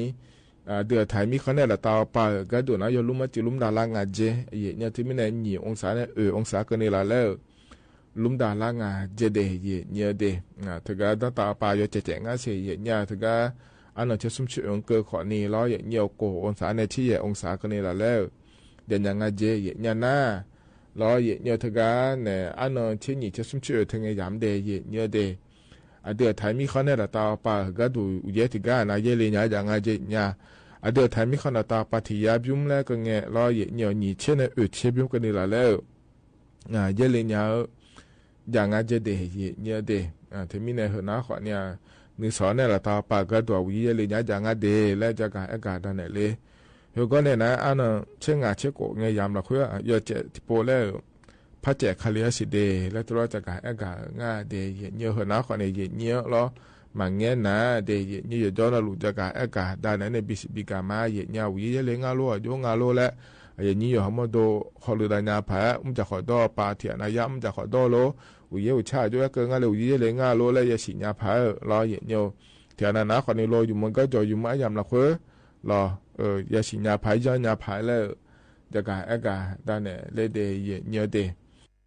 เธอนะคนนี้ต่อลุยมเจ้าก็เยอะนี่นะทอนเจ้าไอยามเหรอคุยล้อจ จะกะเอกะดานเนี่ยเดยเนียวเฮกันเนี่ยนะอายามขจละเฮอายชากะละปีนะหาดากันมาเดเฮกะมนะขอนี่มีหานะขอเนี่ยโดลุมเสือเถียนะนะขอเลยมังเงาละขอเนี่ยเฮกะบ่อนถาลวยพันดาเนี่ยมาเราอดลุมเสือเนี่ยชาแม่เดเลยคือดงงานเนี่ยเย็นนี้งามมาจอลามีละเนี่ยจังถาอายามีเนี่ยชมยหัดยาลวยคือโดแม่เย็นยาเราเฮกะมอายามหัดจละลวยพอปีนะหาดาเนี่ยเราอายามจีนะขอเนี่ยขออีมาอุจิมือเดยนี่ยอนะลูเอลอยนี่ยอาคานึงสอลอราคาแชตานี่ทุลาเนี่ยลอนาลีเยลาเนี่ยนาลีเวลังกันนี่ลอยนี่ยงานเนอายุเชมือเนที่ขอลูเอลมีหมุนตัวกาสวทเจหมายเนที่ขอลูเอลพัฒนจุลามาเดยนี่เดก็อิมาเดอุดุธรรมา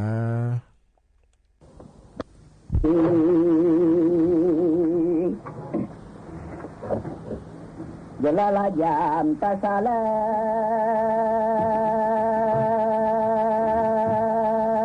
Selenya sanjanyo noy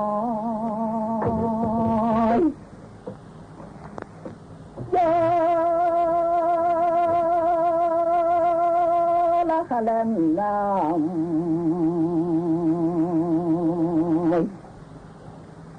Biji sunyale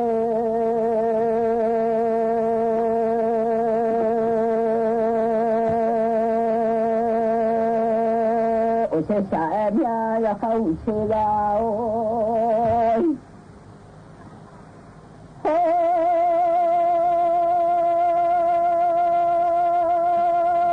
sẽ xả nhà cho là dầm ta xa lẽ thế nhà là hai mươi mai bò lù găm đi lâu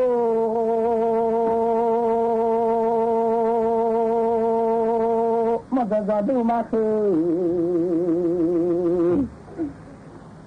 ilu là gam mưa mà ở xe chạy nha mình ra chơi mày mà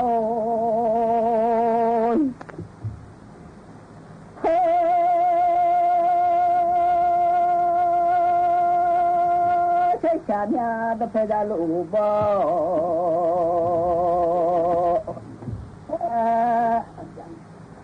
thì bọn chúng mà khi đã phải ra lũ bom đi lâu sẽ chạy nhau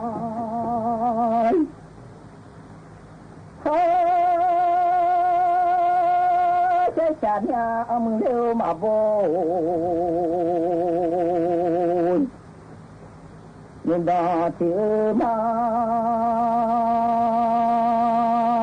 ra mừng mà vô vậy sẽ chú đi lâu bà sẽ mưa ba mình già ôi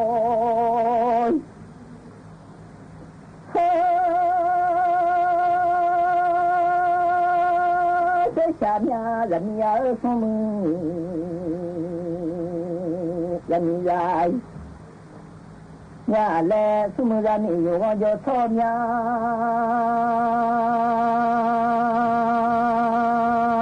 xuống ra nhiều ngon cho thôn nghe không quên mong con lối lo khe gần mà thế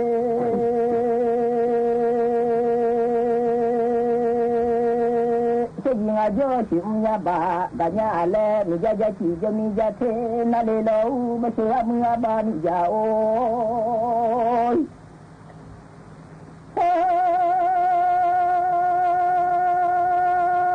chế cha nhà là pha cu u làm lại pha là già lẽ là phải có su dâu là cha lo, và nó mà thế nhà lẽ thế gì mà do chịu nhà bà cả nhà lẽ lo là không mày sư lão nói,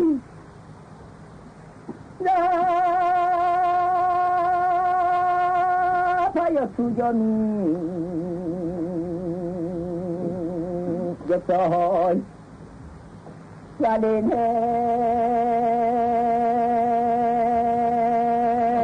nhưng mà sao chỉ ba là đủ là nhà lẽ lo nhưng mà mày à chơi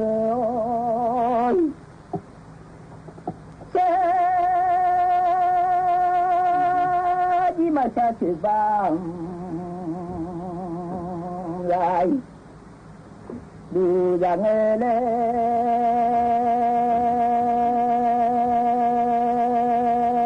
ono la chi do phe mo ai do phe nya le lo de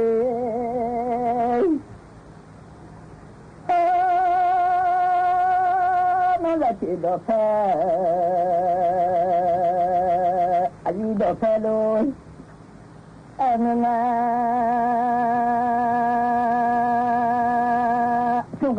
suga tu shu be tho di da ma sonya le lo wo sha nya nga ha he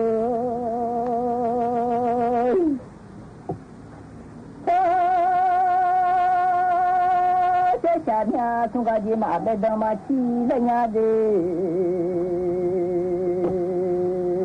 suga ji ma be da ma chi si ho ya pa yo tu jo ni yo so ho le a ne la kha mai se la la pa yo tu jo ni le la e i ma la nya se ji ma sa ti ba ya du la ga le na o se sa e nya nyu ko tu ti ma lo ko nga la kha mai se la o no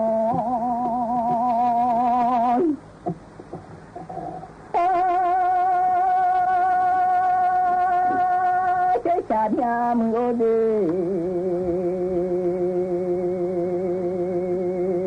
se di mai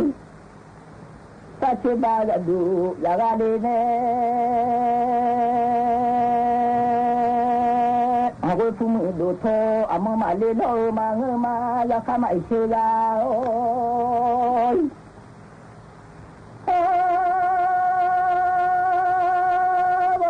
do tho amalo elenge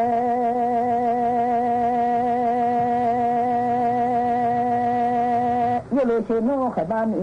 mo la nya sa ja nyu no sa te ji ju yo amalo nya amalo che cha nya yelo cheno khama mami mu mong le a go pu mu do tha ma le nga ji ya mo ni che ma so mo ma nge ma ya mo ni che ma so ti lo nya che sa nya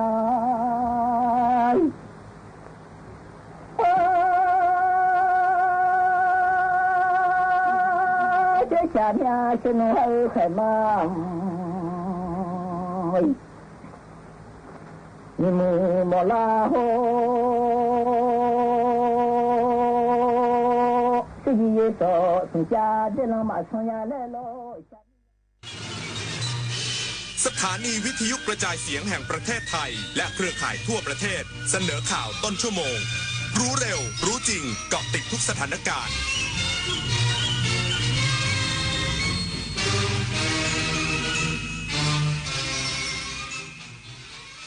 รับฟังข่าวต้นชั่วโมง 22 นาฬิกากับยุทธพรบานเย็นครับการเคหะแห่งชาติเปิดอาคารเช่ากว่า100ห้องรองรับกลุ่มเปราะบางที่ประสบอุทกภัยจังหวัดสงขลาอีกสักครู่กลับมาติดตามรายละเอียดครับพบกับเทศกาลสุดยิ่งใหญ่แห่งปี Princess Cup Thailand 2025 การแข่งขันขี่ม้าชิงถ้วยพระราชทานที่สะท้อนสายสัมพันธ์ระหว่างม้าและผู้ขี่อย่างงดงามเดินชมนิทรรศการสุดประณีตเหินไปกับคิดโซนช็อปสนุกเฟียร์มาร์เก็ตอิ่มอร่อยจากฟู้ดทักพิเศษสำหรับคนรักสุนัขกิจกรรม Dog Fun Run ประกวดสุนัขและการแข่งขันสุนัขใช้งาน IGP ชิงแชมป์ประเทศไทย 22-28 ธันวาคมนี้ที่สนามเป้าเข้าชมฟรีค้นพบความสุขของครอบครัวได้ที่ Princess Cup Thailand 2025 เชิญร่วมงานกาชาด 2568 ร้อยดวงใจปวงประชาน้อมสำนึกพระเมตตาองค์สภานายิกาสภากาชาดไทยเลือกช็อปสินค้าอุปโภคบริโภคพร้อมรุ้นรางวัลพิเศษสลากบำรุงสภากาชาดไทย 11-21 ธันวาคมนี้ตั้งแต่เวลา 11 นาฬิกาถึง 22 นาฬิกาณสวนลุมพินีและช่องทางออนไลน์ผ่าน www.iletcost.org ร่วมร้อยดวงใจสานต่อการให้ที่ไม่มีวันสิ้นสุดข นาคารขอแจ้งว่าบัตรเครดิตในชื่อของท่านมียอดค้างจ่ายจำนวนมากหากไม่จ่ายจะถูกดำเนินคดีนะคะชื่อของคุณเกี่ยวข้องกับบัญชีม้าตำรวจต้องตรวจสอบเส้นทางการเงินครับคุณได้รับเงินภาษีคืนนะคะช่วยกดลิงก์ยืนยันด้วยค่ะอย่าเสียเวลาคุยอย่ากดลิงก์หรือกดติดตั้งแอปพลิเคชันที่มีการอ้างเพราะสถาบันการเงินและหน่วยงานภาครัฐไม่มีนโยบายติดต่อประชาชนทางโทรศัพท์หรือการส่งข้อความถ้าเจอแบบนี้มิจฉาชีพแน่นอนครับ23 มกราคมนี้ห้ามพลาดถนนดนตรีไลฟ์พบกับบทเพลงแห่งความรักความหวังความฝันสื่อประสานด้วยพี่น้องร้องเพลงหนูมิเตอร์และบิวกัลยาณีชมฟรีตั้งแต่เวลา 18 นาฬิกาเป็นต้นไปณห้องออดิทอเรียมอาคารศูนย์ปฏิบัติการสถานีวิทยุกระจายเสียงแห่งประเทศไทยลงทะเบียนเข้าชมได้ที่ Facebook Fanpage ถนนดนตรีเรายังเป็นนักเดินทางการเคหะแห่งชาติเพิ่มมาตรการช่วยผู้ประสบอุทกภัยสงขลาเปิดอาคารเช่ากว่า100ห้องรองรับกลุ่มเปราะบางนายทวีพงษ์วิชัยดิษฐ์ผู้ว่าการเคหะแห่งชาติกล่าวว่าการเคหะได้ดำเนินมาตรการรองรับผู้ประสบอุทกภัยและจัดเตรียมที่อยู่อาศัยชั่วคราวสำหรับครอบครัวที่ได้รับผลกระทบรวมถึงชุมชนริมทางรถไฟจังหวัดสงขลาในโครงการอาคารเช่าสงขลาระยะที่1 3และ4ซึ่งได้จัดเตรียมห้องพักรวมกว่า100ห้องเพื่อรองรับครอบครัวที่ต้องอพยพจากบ้านเรือนพร้อมทั้งจัดเจ้าหน้าที่ลงพื้นที่สำรวจความต้องการของประชาชนอย่างใกล้ชิดและเร่งอำนวยความสะดวกด้านสาธารณูปโภคพื้นฐานเพื่อให้สามารถรองรับการเข้าพักได้ทันทีหวังช่วยลดภาระค่าใช้จ่ายตามนโยบายพม.ใกล้คุณของนายอัคราพรหมเผ่ารัฐมนตรีว่าการกระทรวงการพัฒนาสังคมและความมั่นคงของมนุษย์หากประชาชนต้องการสอบถามข้อมูลเพิ่มเติมด้านที่อยู่อาศัยสามารถติดต่อสำนักงานการเคหะแห่งชาติจังหวัดสงขลาหมายเลขโทรศัพท์0809356326 061-172-4804 087-033-3714 089-731-6146 และหากต้องการความช่วยเหลือเร่งด่วนสามารถโทรได้ที่สายด่วนพม. 1300ตลอด24ชั่วโมงนิตยาคุณสิมรายงานส่วนความคืบหน้าการจ่ายเงินเยียวยาช่วยเหลือผู้ประสบอุทกภัยในช่วงฤดูฝนปี 2568 ครัวเรือนละ 9,000 บาทปัจจุบันกรมป้องกันและบรรเทาสาธารณภัยหรือปภ.และธนาคารออมสินได้ทำการโอนเงินช่วยเหลือผู้ประสบอุทกภัยแล้ว10ครั้งใน9จังหวัดภาคใต้ประกอบด้วยสงขลาตรังนครศรีธรรมราชนราธิวาสปัตตานีพัทลุงยะลาสตูลและสุราษฎร์ธานีจำนวน 739,332 ครัวเรือนรวมกว่า 6,578 ล้านบาทแต่ยังโอนเงินไม่สำเร็จ 28,455 ครัวเรือนเนื่องจากบัญชีไม่ปกติและอยู่ระหว่างรอการปรับปรุงข้อมูลจึงขอให้ประชาชนที่ยังไม่ได้ผูกบัญชีพร้อมเพย์ด้วยเลขบัตรประจำตัวประชาชนติดต่อธนาคารใดก็ได้เพื่อผูกบัญชีโดยเร็วกรมอุตุนิยมวิทยาแจ้งเตือนภาคใต้ช่วงนี้มีฝนเพิ่มขึ้นโดยเฉพาะ8จังหวัดอาจเผชิญกับฝนตกหนักมากให้เฝ้าระวังน้ำท่วมฉับพลันน้ำป่าไหลหลากนางสาวสุกัญญานียะวินชาญอธิบดีกรมอุตุนิยมวิทยาระบุว่าช่วงวันนี้ถึงวันที่13ธันวาคมนี้ภาคใต้จะมีฝนเพิ่มขึ้นและฝนตกหนักหลายพื้นที่โดยจังหวัดประจวบคีรีขันธ์ระนองพังงากระบี่ตรังสตูลและอาจเกิดฝนหนักมากบริเวณจังหวัดชุมพรสุราษฎร์ธานีนครศรีธรรมราชพัทลุงสงขลาปัตตานียะลาและนราธิวาสจากนั้นวันที่14ถึงวันที่16ธันวาคมภาคใต้ตอนล่างยังมีฝนตกหนักต่อเนื่องหลายจังหวัดคลื่นลมอ่าวไทยและอันดามันจะทวีกำลังแรงโดยอ่าวไทยตอนล่างมีคลื่นถึง3เมตรและอาจสูงเกิน3เมตรในบริเวณที่มีฝนฟ้าคะนองกองบัญชาการป้องกันและบรรเทาสาธารณภัยแห่งชาติส่วนหน้ากำชับจังหวัดสงขลาเตรียมรับสถานการณ์ฝนในระยะนี้นายภาสกรบุญยลักษณ์รองปลัดกระทรวงมหาดไทยประธานการประชุมกองบัญชาการป้องกันและบรรเทาสาธารณภัยแห่งชาติส่วนหน้ากล่าวว่าจากการคาดการณ์ของกรมอุตุนิยมวิทยาได้มอบให้ผู้ว่าราชการจังหวัดสงขลาต้องบริหารจัดการสาธารณภัยอย่างใกล้ชิดหากสถานการณ์รุนแรงและยืดเยื้อปภ.อาจพิจารณาตั้งศูนย์ส่วนหน้าช่วยเสริมการปฏิบัติงานได้พร้อมเน้นย้ำให้เตรียมพร้อมรับมือทุกภัยดูแลกลุ่มเปราะบางและจะเตรียมศูนย์พักพิงรองรับการอพยพประชาชนและปภ.ยังคงขอให้เครื่องจักรกลสาธารณภัยที่ระดมจากศูนย์ปภ.เขตต่างๆ ประจำการที่ศูนย์ปภ.เขต 12 สงขลาเพื่อให้พร้อมเข้าช่วยเหลือประชาชนได้ทันท่วงทีเนื่องจากภาคใต้ยังคงอยู่ในช่วงฤดูฝนและหลัง 14 ธันวาคมนี้ปภ.จะเสนอปรับลดระดับการจัดการภัยจากขนาดใหญ่ระดับ 3 เป็นขนาดกลางระดับ 2 ในพื้นที่อำเภอหาดใหญ่แต่ทุกหน่วยงานคงต้องทำงานต่อเนื่องจุฑามาศรักษาพันธ์รายงานจบข่าวยุทธพรบานเย็นอ่านรับฟังข่าวครั้งต่อไปเวลา 23:00 น.ครับติดตามข่าวที่นำเสนอไปแล้วได้ที่ www.thainews.prd.go.th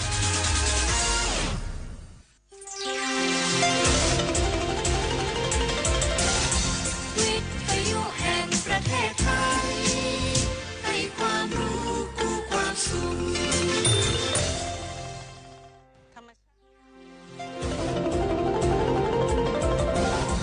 วิทยุแห่งประเทศไทยให้ความรู้คู่ความสุข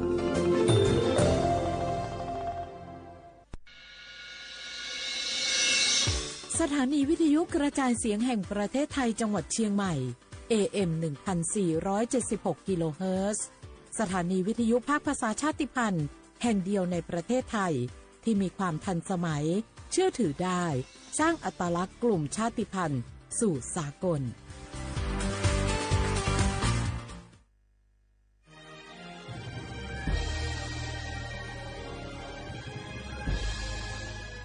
เกิดเป็นคนไทยเติบโตบนผืนแผ่นดินไทยจงภูมิใจในความเป็นไทยชาติไทยเรานั้นนับเป็นชาติที่มีความเป็นมาเก่าแก่ยาวนานเรามีภาษาวัฒนธรรมและมีสิ่งต่างๆที่เป็นเอกลักษณ์ให้เราได้ภาคภูมิใจในความเป็นคนไทยเราควรเห็นคุณค่าและมีความรักชาติหวงแหนแผ่นดินอันเป็นมรดกของบรรพชน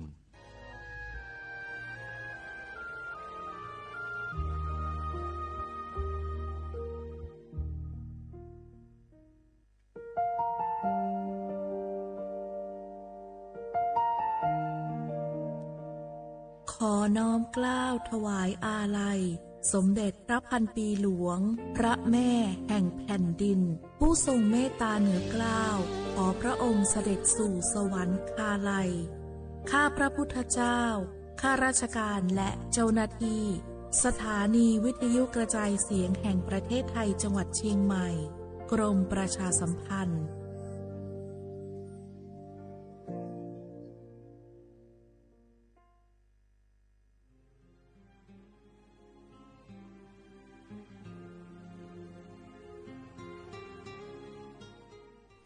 This is a moment of profound grief for the Kingdom of Thailand. The collective voices of Radio Thailand Chiang Mai join the Thai nation in mourning the passing of our beloved Queen Martha, Her Majesty Queen Sirikit. Her life was a testament to the unwavering service, grace, and deep love for the Thai people. Our humble condolences and thoughts are with His Majesty the King, the royal family, and all the Thai people during this deeply sorrowful time. We will remember her forever.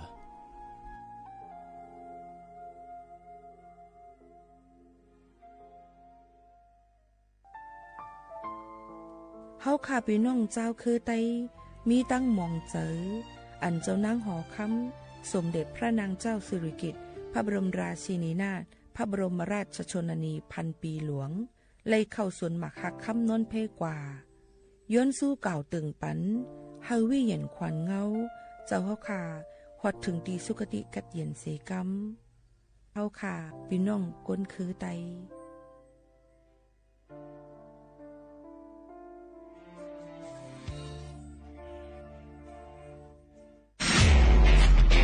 นายกย้ำให้ประชาชนยึดหลักไม่เชื่อไม่รีบไม่โอนป้องกันสแกมเมอร์ขอให้ความมั่นใจนะครับว่ารัฐบาลจะให้ความคุ้มครองผู้แจ้งเบาะแสอย่างเต็มที่และอยากจะขอย้ำอีกครั้งหนึ่งว่าให้แจ้งในช่องทางที่มีอำนาจหน้าที่โดยไม่รอช้าเพื่อให้เจ้าหน้าที่ได้ดำเนินการได้อย่างทันท่วงทีและถูกต้องตามกฎหมายขอให้พี่น้องประชาชนได้ยึดหลักเพียง3ข้อก็คือไม่เชื่อไม่รีบและไม่โอนซึ่งจะช่วยให้เรามีสติ พิจารณาอย่างรอบคอบและจะป้องกันการถูกล่อลวงได้รวมพลังคนไทยต้านภัยสแกมเมอร์นายอนุทินชาญวีรกูลนายกรัฐมนตรี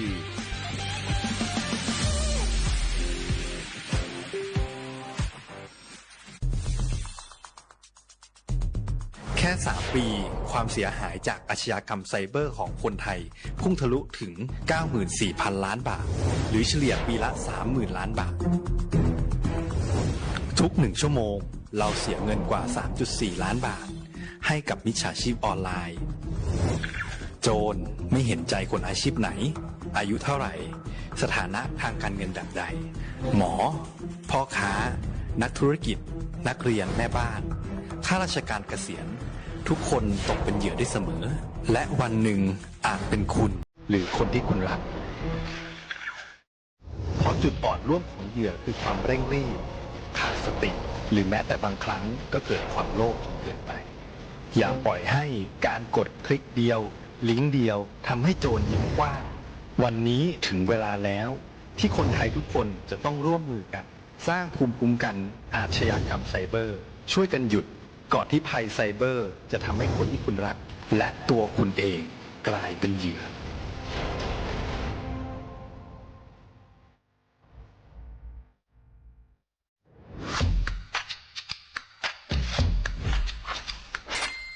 ก ลับมาแล้ววันนี้กับโครงการคนละครึ่ง plus รัฐออกครึ่งประชาชนออกครึ่งช่วยเศรษฐกิจไทยหมุนเวียนเติบโตถ้าเราช่วยกัน plus ต่อยอดให้เศรษฐกิจไทยเติบโตอย่างยั่งยืนด้วย5 plus plus ที่ 1 เพิ่มช่วงอายุผู้เข้าร่วมโครงการจาก18 ปีเป็น16 ปี plus ที่ 2 เพิ่มวงเงินใช้จ่ายจาก150 บาทเป็น200 บาทเพิ่มพลังซื้อของประชาชนเพื่อกระตุ้นการหมุนเวียนในระบบเศรษฐกิจฐานรากลดภาระค่าครองชีพ plus ที่ 3 เพิ่มสิทธิพิเศษด้วยการดูแลผู้ที่อยู่ในระบบภาษีให้ได้รับสิทธิพิเศษมากขึ้นเพื่อสร้างแรงจูงใจให้ทุกคนร่วมอยู่ในระบบอย่างโปร่งใส plus ที่ 4 เพิ่มโอกาสให้นิติบุคคลขนาดเล็กเข้าร่วมได้ให้ธุรกิจเติบโตเป็นกำลังสำคัญของเศรษฐกิจไทย plus ที่ 5 เพิ่มทักษะใหม่เพื่อพัฒนาให้ร้านค้านำความรู้ใหม่ๆมาช่วยเพิ่มยอดขายลดต้นทุนเรียนรู้เติบโตและปรับตัวไปกับเทคโนโลยีใหม่เพื่อสร้างเศรษฐกิจที่แข็งแกร่งจากคนละครึ่งสู่คนละครึ่ง plus ไม่ว่าจะสั่งข้าวคนละจานชาเขียวคนละแก้วขนมเค้กคนละชิ้นหรือหลายๆชิ้นก็ใช้ส่วนลดได้ทันทีสูงสุดวันละ200 บาทแถมใช้กับฟู้ดเดลิเวอรี่ก็ยังได้สำหรับประชาชนไทยอายุ16 ปีเป็นต้นไปสมัครรับสิทธิ์ผ่านแอปพลิเคชันเป๋าตังค์วันที่ 20-26 ตุลาคม 2568 สำหรับร้านค้าที่สนใจร่วมโครงการสมัครได้ผ่านแอปถุงเงินวันที่ 15 ตุลาคมถึง 19 ธันวาคม 2568 แล้วเตรียมพร้อมรับลูกค้าจากทั่วประเทศเพราะนี่คือโครงการที่คนไทยทุกคนช่วยกัน plus เพื่อให้เศรษฐกิจไทยโตไปพร้อมกันโครงการคนละครึ่ง plus ดำเนินการภายใต้เป้าหมายที่ชัดเจนของรัฐบาลในความต้องการกระตุ้นเศรษฐกิจลดภาระค่าครองชีพให้ประชาชนและยกระดับศักยภาพผู้ประกอบการไทยให้พร้อมในยุคดิจิทัลโดยยังคงยึดหลักความโปร่งใสตรวจสอบได้และป้องกันการใช้สิทธิ์ที่ผิดวัตถุประสงค์คนละครึ่ง plus เพิ่มพลังเศรษฐกิจไทยพร้อมโตไปด้วยกัน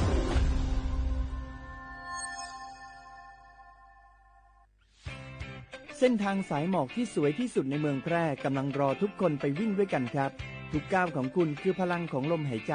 ชวนเพื่อนชวนครอบครัวมาวิ่งฝ่าสายหมอกเพื่อโรงพยาบาลแพร่ในวันอาทิตย์ที่ 7 ธันวาคม 2568 บริเวณลานกิจกรรมหลังวัดพระธาตุช่อแฮ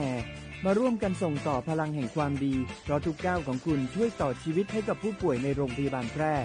สมัครได้เลยวันนี้แล้วไปวิ่งด้วยกันในวันอาทิตย์ที่ 7 ธันวาคม 2568 พบกันบริเวณลานกิจกรรมหลังวัดพระธาตุช่อแฮนะครับ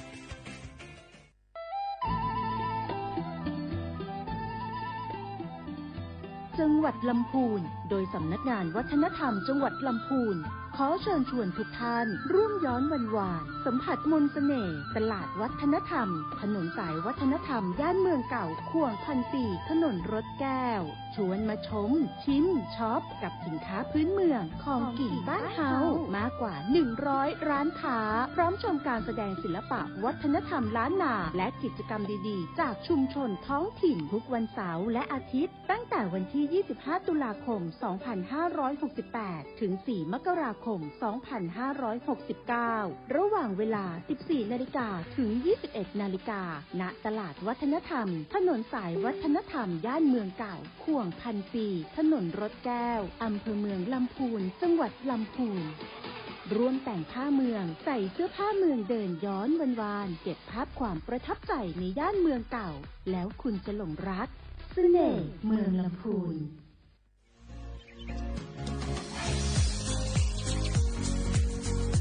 จำหนังเปิงมติครม.เมื่อวันที่29เดือนธันวาคม25ปากไป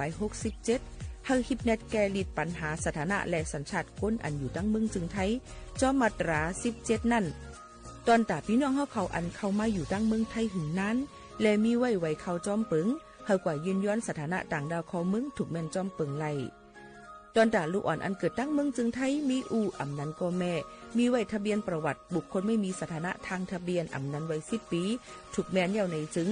เฮากว่ายืนย้อนสัญชาติไทยจอมหนังมาตรา7ทวิไล่พออยู่ตั้งกรุงเทพมหานครกว่ายืนไล่ตีสำนักบริหารการทะเบียนกรมการปกครองพออยู่ตั้งต่างเจดวันในจึงกว่ายืนไล่จอมหนังวัดไว้อันเปิ้นออกปันเฮาคานั่นเข้าย้ำเหตุการณ์จอมหนังหลวงปองจึงต่อพอถึงวันที่29เดือน6 ปากไป69ค่ะ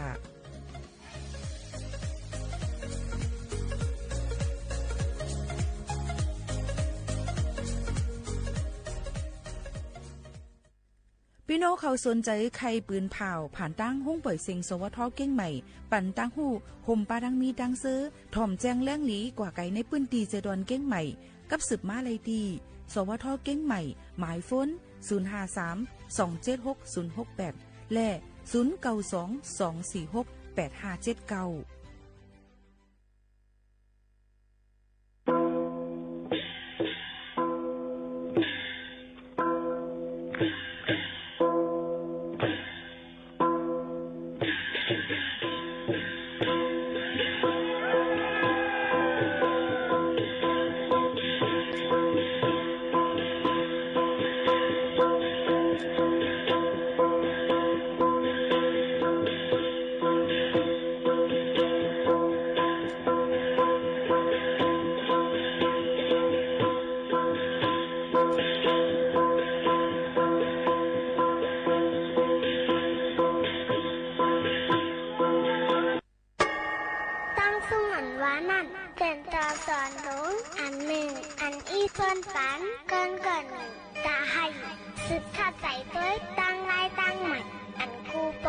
ไหลตังออกปีหนึ่งอันไหน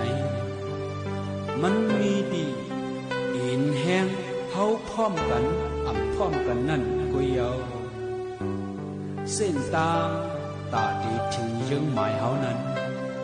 วุ่นจนถึงสร้างจนถึงก็ยาวกำลืมสุดมาเฮาถูกดีวงห้อมกันแน่ดีสุดเป็นว่ามีกันแน่มีห้องห้องกันแต่วันนั้นมีไม่กระทิงกว่านั้นเอาจุดมีห้องห้องกัน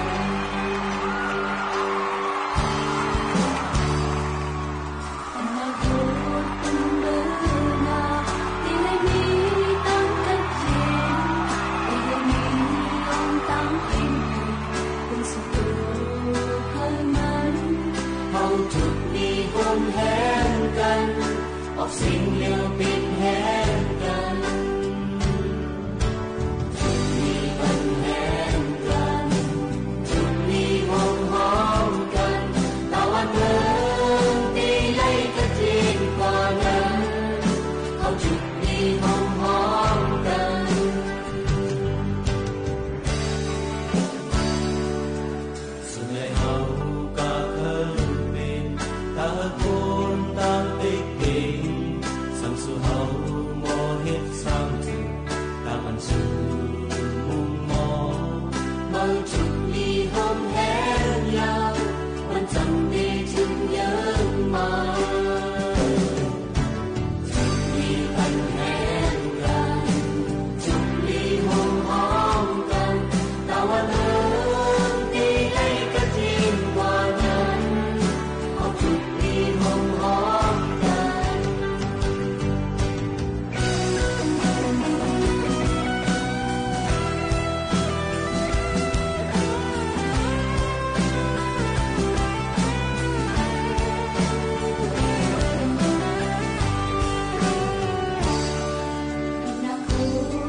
เมื่อสูงค่ะเมื่อสูงพี่น้องผู้ถ่อมเฮาค่ะกูก็กูก้นตั้งหมดตั้งเสียงค่ะในวันมื้อในกอเลยมาพบมาทบกันตั้งห้องปล่อยเสียงจึงใช้สวทเว้งเก่งใหม่สถานีวิทยุกระจายเสียงแห่งประเทศไทยจังหวัดเชียงใหม่ปืนปล่อยเสียงอองตี49เส้นตั้งประชาสัมพันธ์เอิ่งจ้างการเจตอนเก้งใหม่50100ค่ะกับสุดต้องตากันเข้ามาเลยข้าวยาม 10 โมงถึง 11 โมงกลางเนื้อตอนการภาษาความใต้ตีหมายโฟน053-819-104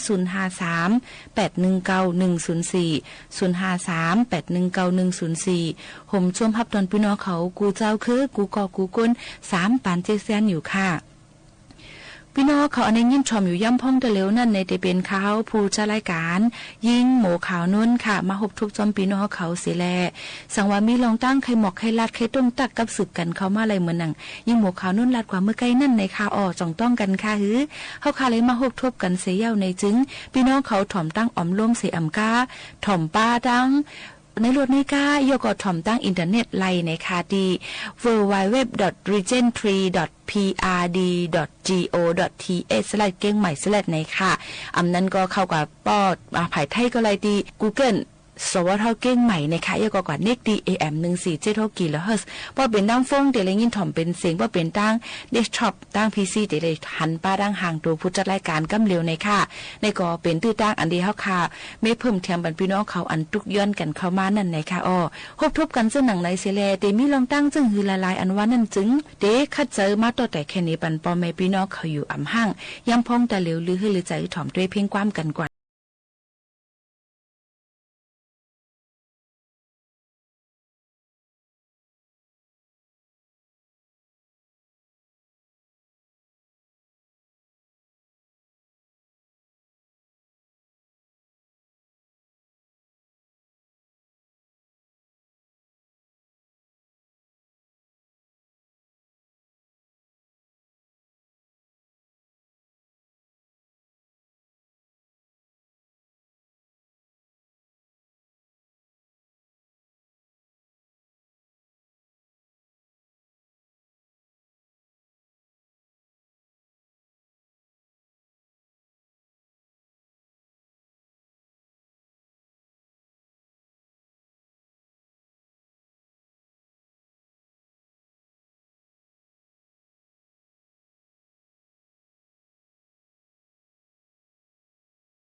ยุงคำเอ่ยมินปลายกว่าเลยหายตาสองวันเมื่อต้นมินปลายกว่าเลยมือในเอายังงานมาย้อนต้นหูใจที่เจ้าถึงต้นหูไม่มุงนกยุงไก่อยู่นั้นอันหันกันเตยใจเฮาที่ไล่จนหาสังวันนกไปอยู่เมืองไทยก็ใจดีจนเอาฉันว่าไปเขาถึงนิดสุดท้ายใจดีจนหาอันปันมันนอนมือดีนกดีสิย้อนคืนกยุงคำเอ่ยมินปลายกว่าเลยหายตาสองวันมือตั้งมินปลายกว่าเลยมือในเอายังงานมาย้อนต้นหูใจพี่เกี่ยวถึงต้นหูไม่มุงนกยุงไก่อยู่นั้นอันหันตั้งใจใจเฮาที่ได้จนหา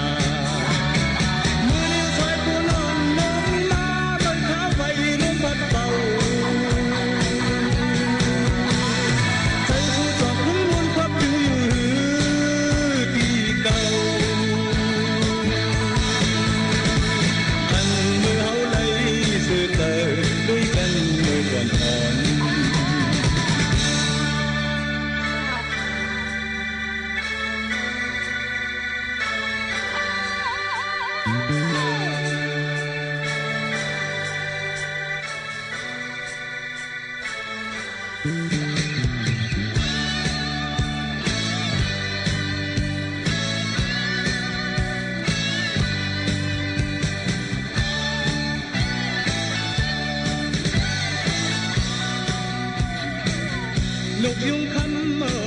ยมินปลายกว่าเลยปลายตาสองวันเมื่อตั้นมินปลายกว่าเลยมือในเอายังงานมาย้อนต้นหูใจพี่เจ้าถึงต้นหูไม่มุงนกยุงไก่อยู่นั้นหันตั้งใจใจเฮาที่ไล่จนหา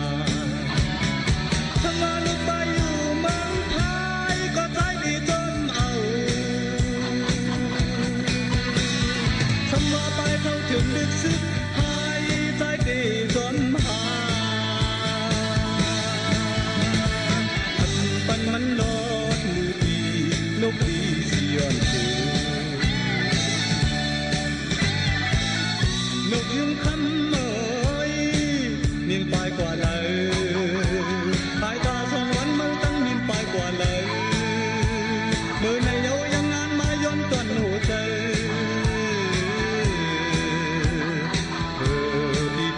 ต้นหูไม่มุงนกยุงไก่อยู่นั้นอันหันตั้งใจใจเฮาที่ไล่จนหามือสายผู้นอนลงมาบังคับไว้ลมพัดเบาตั้งจอดขึ้นบนความอยู่ที่เก่า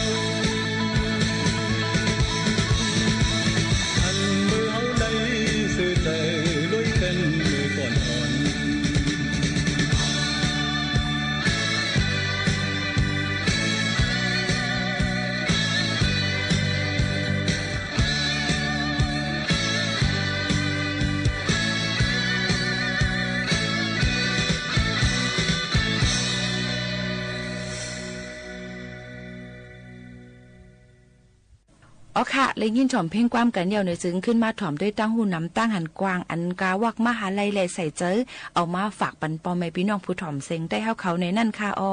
มื้อในก็ได้ลาดปันเกี่ยวกับไปลองหูปึกขาวค่ะหูปึกขาวเฮาค่ะได้ฮู้ซักมักซื้อกันมันก็ได้ต้มใส่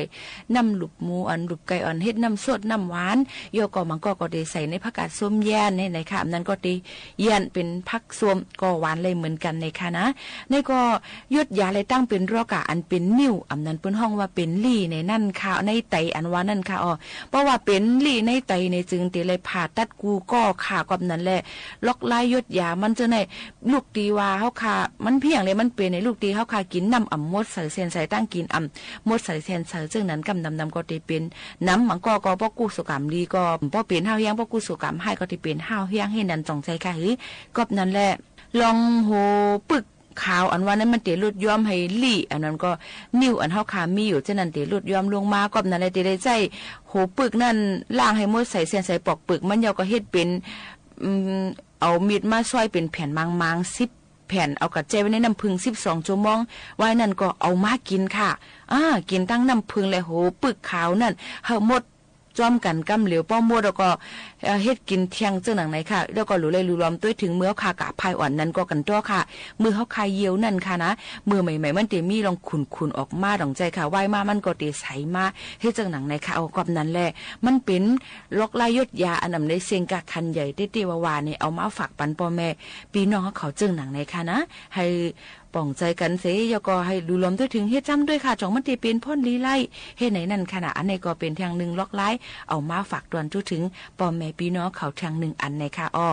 ทางอันหนึ่งค่ะล็อกไล่ไปอยู่ลีเฮาคาเกาหลีล็อกไล่แล้วดูล้อมด้วยถึงเน็บมือเน็บตีนเฮาคาเจ้าในเกาหลีล็อกไล่ยอดยามีหลายรองหลายอันค่ะก็เตมีเหมือนหนังว่าเฮาคาเป็นกับเน็บตีนเน็บมือมันอมน้องจังในดองใช้ไข่ตรงนั้นก็กับเน็บตีนเน็บมือเขาคาก้อยหักง่ายจังหนังในมีหมอกจอมเน็บตีนเน็บมือในบางก็เป็นว่ามีหมอกน้ำมีหักแคบนั่นในใจค่ะเขาคาเป็นอีสังในเขาคามาจ้ำถ่อมจ้ำตัวค่ะนะอันนี้ก็เอามาฝากปันพี่น้องเขาเกี่ยวกับไปลองกับเน็บตีนกับเน็บมือเน็บตีนเน็บมือห่างลีก็เป็นหมอกลาถึงว่าป้ายอยู่ลีเขาคานั่นมันเต็มทนลีแล้วก็หมอกลาถึงว่าเขาคารวมด้วยถึงป้ายอยู่ลีตัวคิงเขาคาโมดใส่แสนใส่ลูกก่อนในค่ะก้อยกาเพราะว่าเขาคาเป็นกับเน็บตีนเน็บมือขำพ่อลีก็มันครบมันอมนองเจ้าในเจริญให้เจ้าหือในเพราะว่ามีกับเน็บตีนเน็บมือมันอมนองในล็อกลายยุดยามันก็เตเปลี่ยนค่ะก็เตให้เจ้าหือลีละในก็เตเลยเอาเกลือใส่ในน้ำอุ่นขึ้นเอาตีนเฮาค่ะเจไว้ค่ะในก็เตเป็นพ่อนหลีนะคะหรือเสนั่นก็เฮาค่ะก็เจตีนเจมือไว้ในน้ำอุ่นใส่ล้อเกลืออีกนึงเสใส่เกลือ1จ้ออ่อนอีกนึงต่อบ่น้ำ1ลิตรนะคะ1วัน4ปอก1ปอกใน30วันเน็ตในก็ติเฮ็ดได้อันเจ็บอันเกิมันนั้นลดยอมลงมาไว้เสเฮาค่ะเจตีนล่างตีนเฮาค่ะมดใส่เส้นใส่ยาวในจึงเอานุ่นกุยอันจับเอาใส่น้ำยาคาเจออีเสเอาวางไว้เนื้ออันกับเน็บตีนในมือค่ะอันมันเป็นห้อยเจ็บแย่นั่นเฮเอาไว้ใต้จังนั้นค่ะเนาะยก็ติมันก็ติเฮ็ดได้อันเจ็บอันแสบเพราะคันนั้นลดยอมลงมาไหลเฮ็ดจังหนังไหนค่ะแท่งอันนึงค่ะเพราะว่ากับเน็บตีนเน็บมือมันเป็นซ่าเป็นเชื้อราในนั่นขนาดเนาะกำนำก็ได้เป็นกากค่ะแคนดิดาที่กับเน็บตีนเน็บมือเฮาคาไหลจังหนังนั้นในจึงมันก็ได้มดใส่เส้นใส่เพราะเป็นจังนั้นในเฮาก็ได้มีล็อกลายยดยามันไหลจังหือหล่าในนั่นขนาดเนาะก็ได้ไหลรู้ล้อมด้วยถึงให้กินน้ำหมักไหม้ให้หลีแล้วก็กินโถบล็อกโคลี่ผักกูลองกูอันมีสีเขียวสีเหลืองจังหนังในค่ะแล้วก็เลยกินปลาจอมอันมีกรดโอเมก้า3ในนั้นค่ะเอามากินปันมันก็ติเป็นพ่อนหลีไลในค่ะกับเน็บสิกง่ายติเลยเฮ็ดซึ่งคือล่ะก็บอกว่าขาดวิตามินและแร่ธาตุแฮอันขาดสารวิตามินโปรตีนฉะนั้นในจังเฮ็ดได้กับเน็บตินในมือค่ะฮักง่ายอันบ่แคมแลบก็นั้นถูกเลยกินปันอันมีแคลเซียมน้ำเหมือนหนังปลาตัวเล็กๆเยาก็เข้าอันอำเลยคัดสีให้มันนั่นโถปึกแข็งผักกัดลุงจังไหนค่ะถูกเลยกินปันนั่นขนาดเนาะแล้วก็วิตามินเอจังไหนก็รู้ล้อมด้วยถึงเนินหนังเฮาค่ะเฮิงมันป้อเต็มทนไหลจังหนังไหนแล้วก็รู้เลยกินปันโถโหปึกเลี้ยงโหใช้เท่านั่นขนาดถูกเลยกินปันจ้อมแล้วก็เลยกินปันอันมีทัดเล็กจ้อมไหนค่ะก็ดีเป็นตั้งกินอันน้ำปังลายพ่อวิตามินหลายๆวิตามินนั่นค่ะเนาะแล้วก็เข้ากับจังไหนก็ถูกเลยกินปันเตรียมรวมถึงกับเน็บตีนเน็บมือเฮาค่ะไหลเหมือนกันไหนค่ะแทงอันนึงเดมีอันเม็ดขาวๆอ่อนจ้อมกับเน็บตีนเน็บมือเฮาค่ะมันก็ว่าสุกุสุกรรมดิ่มใจค่ะเป็นก้นขาดสารอาหารเหมือนหนังเล็กสังกะสีนั่นขนาดวิตามินบีเจ้าหนังไหนค่ะก็นั้นแหละอันตั้งกินอันเดรูล้อมด้วยถึงเนื้อหนังเฮาค่ะมันหลีเจ้านั้นก็ได้เป็นตั้งกินอันลูกดีน้ำตั้งกินปางลายในคณะเยก็ตั้งกินอันดีโถเขียวเจ้าหนังไหนค่ะ ผักหมี่ฮ้อถูกเลยได้กินปันให้เจ้าหนังในคณะอันนี้ก็เอาเป็นปืนหูตั้งหันเอามาฝากตวนจุถึงพี่น้องเขาให้ได้ยินถ่อมจ้อมกันเจ้าหนังในยุ่มยำว่าที่เป็นพ่อลีต่อพี่น้องเขาอยู่ว่าเจ้าหนังในค่ะสืบลือลือใจถ่อมด้วยเพ่งความเสขึ้นสืบถ่อมด้วยตั้งหูนำตั้งหันกว้างอันเอามาฝากปันพี่น้องเขาก่อนที่เป็นลองสั่งหลายๆสืบเงียนถ่อมด้วยค่ะ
30歲在對路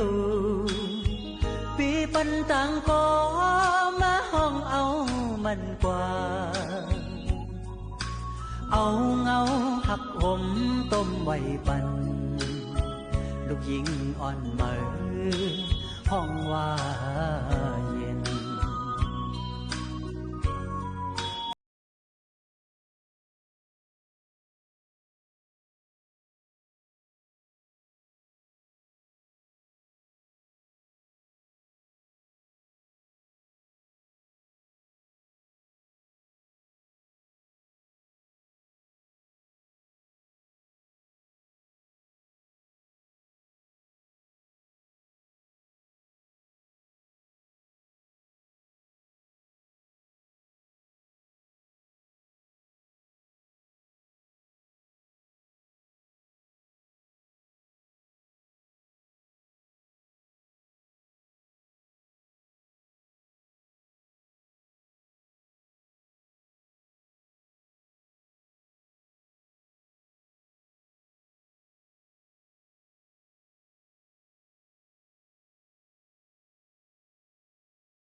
ลูกหญิงงอนเหมอห้องว่าเย็น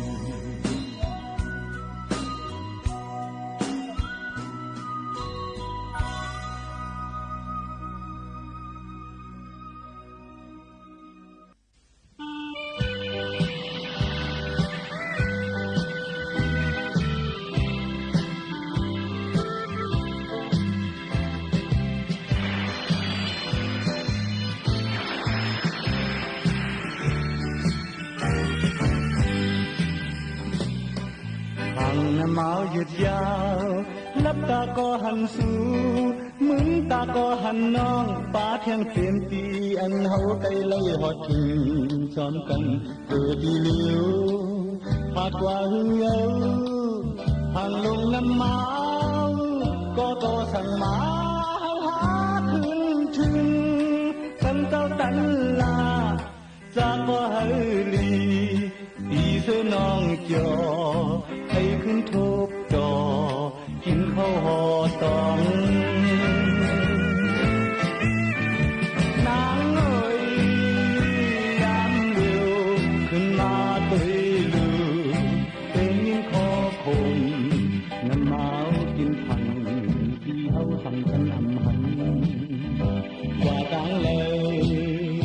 อยู่จอมไทยก็ถือมีเสียงใจเตเสลายเที่ยวมันหมายยุดจะภายหลังปากยันใครกันมึงตัวเลยหัน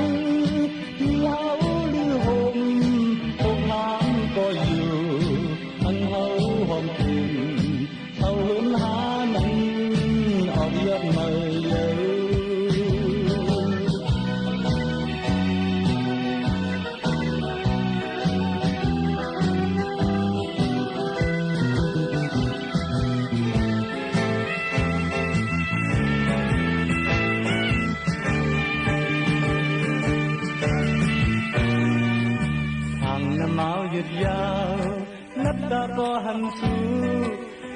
ta có hằn nong ba thiên tiền đi ăn hậu cây lấy hoạt trình xóm cần từ đi liêu hạt hoa hương yêu thằng nông năm máu có tô thằng má hơi há khương chư tăng tao tấn là cha có hơi lì đi xưa non cho hay khương khương trò xin khâu hò tròn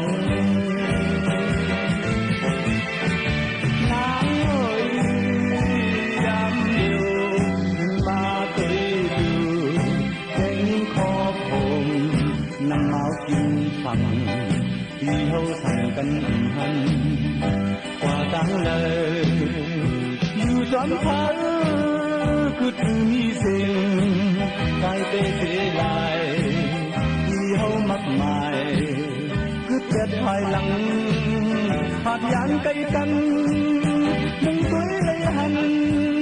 đi áo lưu hồn phục án coi dù ăn hâu hoàng tiền hầu hơn há nâng học giọt mờ nhớ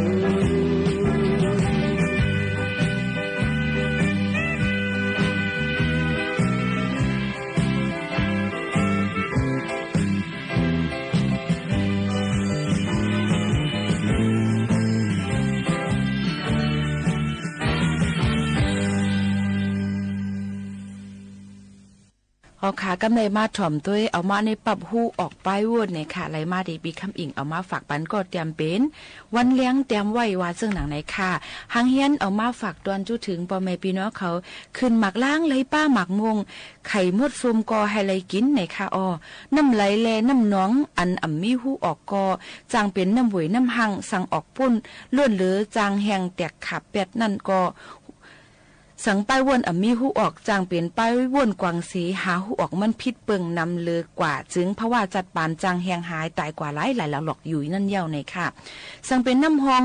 ใกล้ไหลอยู่นั่นอ่ำมีหูออกตั้งออกเดลัยกว่าไหลในจึงจางเป็นน้ำหวยน้ำหางแปดนังนั้นเย้าค่ะน้ำนองกอเมินในหนังเก่าป้ออ่ำมีหูออกจึงจางเป็นคือกว้ายกว่ากุ้ยตอน้ำหมออันใจอยู่กูวันนั่นตั้งเลยล่างออกแปดอยู่เป็นมือเป็นปอกใครเนื่องไหนแต่ป้ายวนก้นก็ถูกลีมีหูออก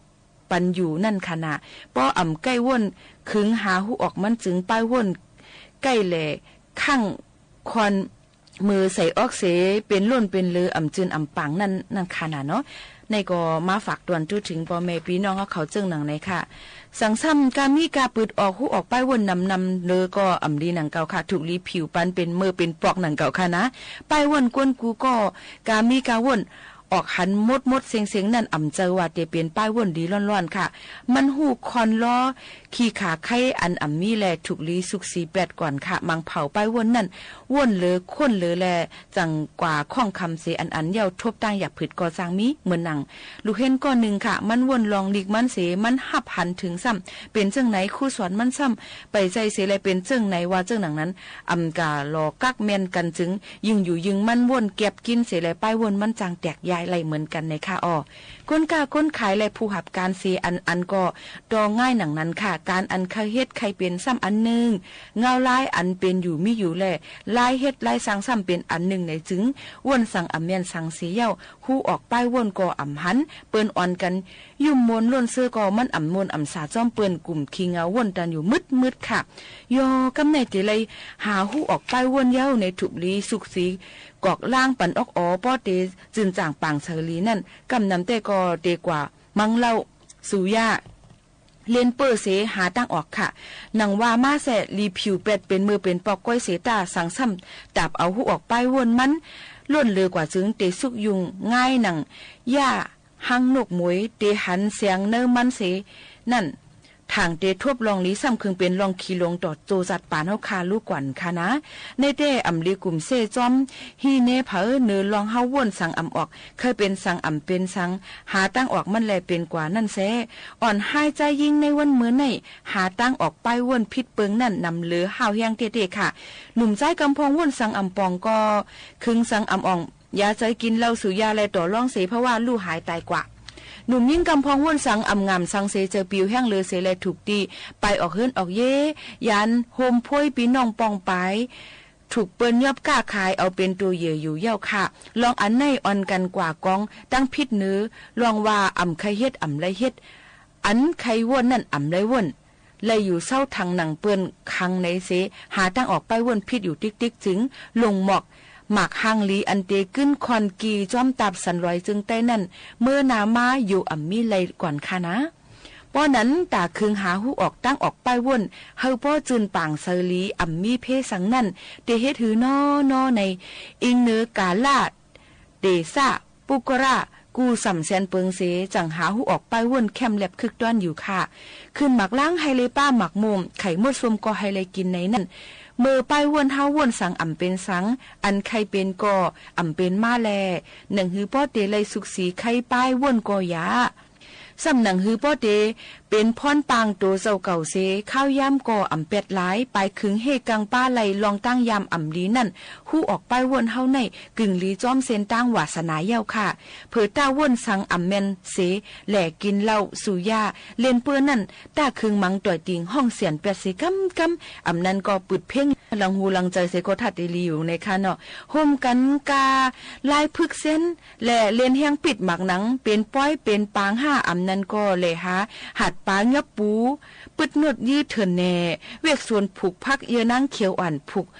หมอกอ่อนเส้นในแทงผายหนึ่งก็กว่าขึ้นวัดว่าเสียยาวนังตระให้เจอนิมห้า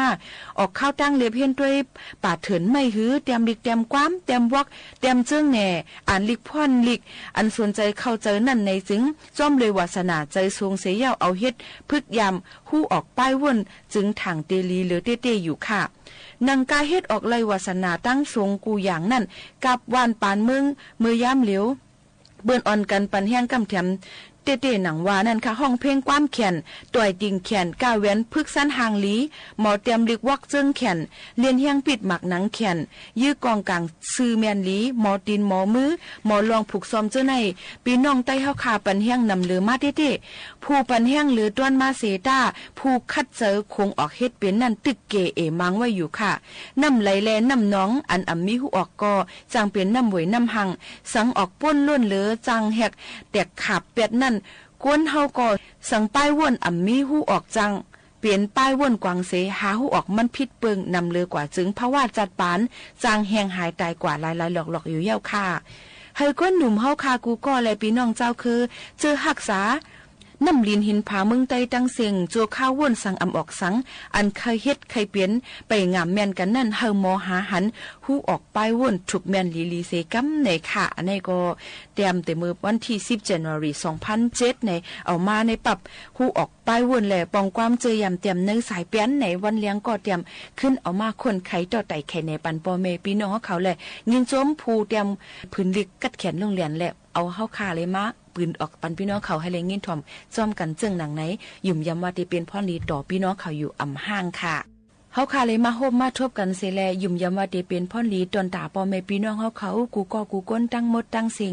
กูเจอกูปานกูแซนอยู่ในค่ะสังว่าใครเตรียมพื้นลิกยิมจู้เฮาคาในจึงเตรียมส่งมาเลยดีเรดิโอไทยแลนด์เก้งใหม่49เส้นตั้งประชาสัมพันธ์จังการเก้งใหม่50100ในค่ะและเขาผู้จัดรายการยิ่งหมูขาวนุ่นตีย้อนผาดยันปีน้องเขาเมื่อกว่าก่อนส่งขึ้นมาหกมาทบกันแทงตั้ง AM 1476 กิโลเฮิรตซ์ข่าวยาม 10 โมงต่อถึง 11 โมงกลางในและกลางค่ำตอนแต่วันเมื่อในยินจมขอบเจอตั้งเสียงค่ะย้อนสู้ปันฮาเลอยู่ลีกินหวานนาการขึ้นใหญ่เตื้อต้อนย้อนผัดยันเมื่อก่อนค่ะเหมือซุงค่ะ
ถานีวิทยุกระจายเสียงแห่งประเทศไทยและเครือข่ายทั่วประเทศเสนอข่าวต้นชั่วโมง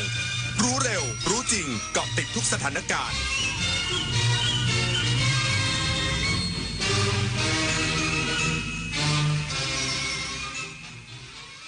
รับฟังข่าวต้นชั่วโมง 23 นาฬิกากับยุทธพรบานเย็นครับ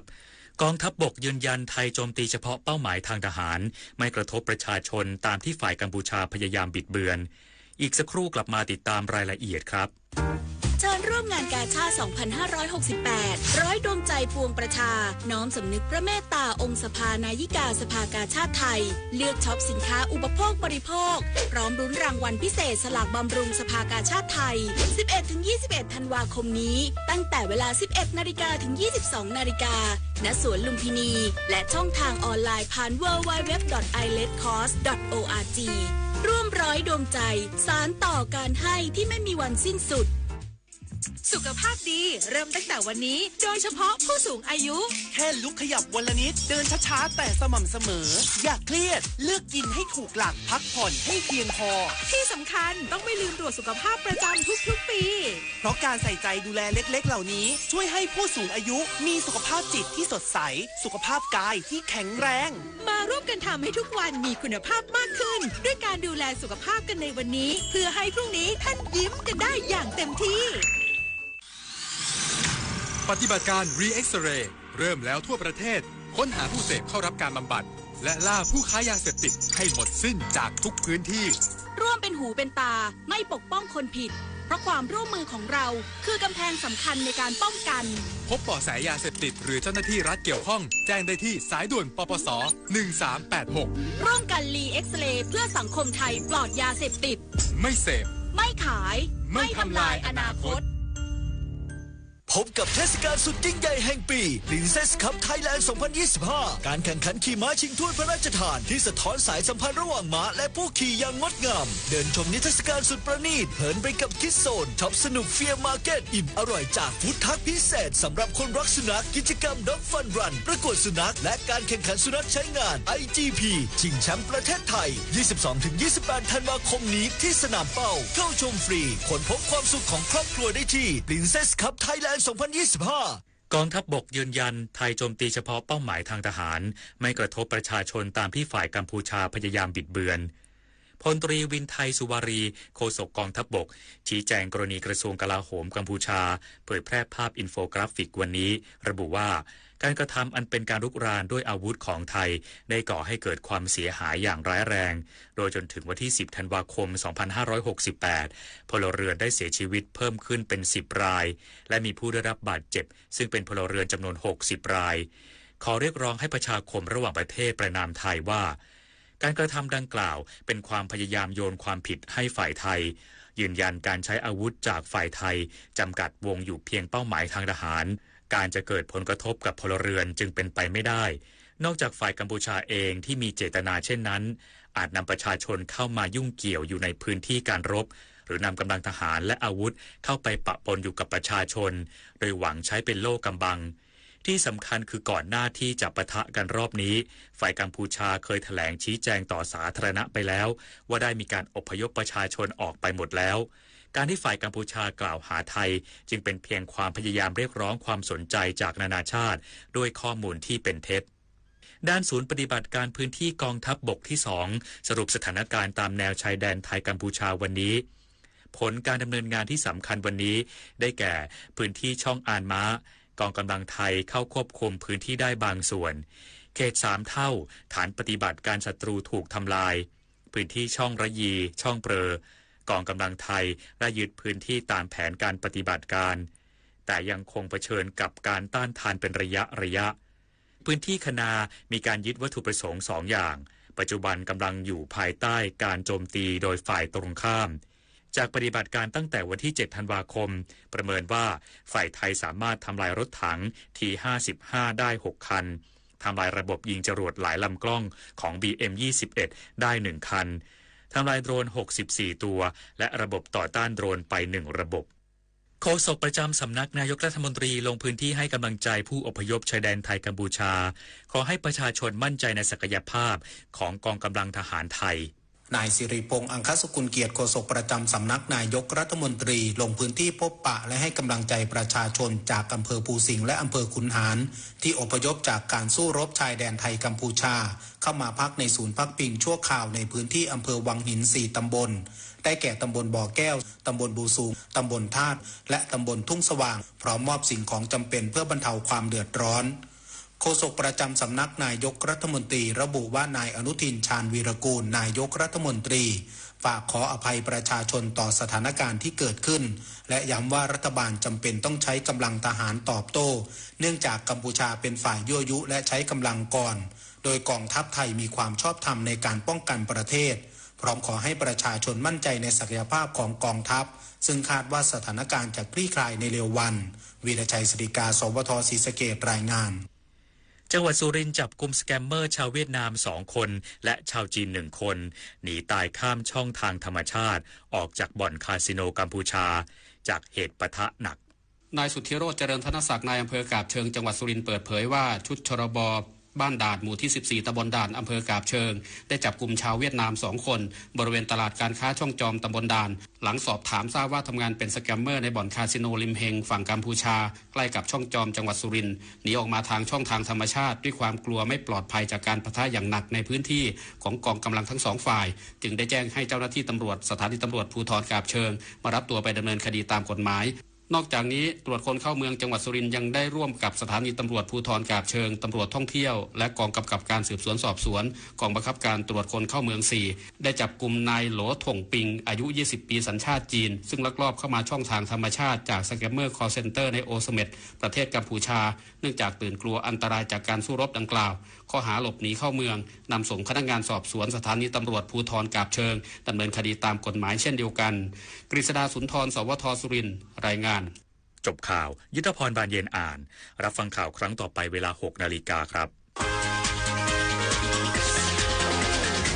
ติดตามข่าวที่นำเสนอไปแล้วได้ที่ www.thainews.prd.go.th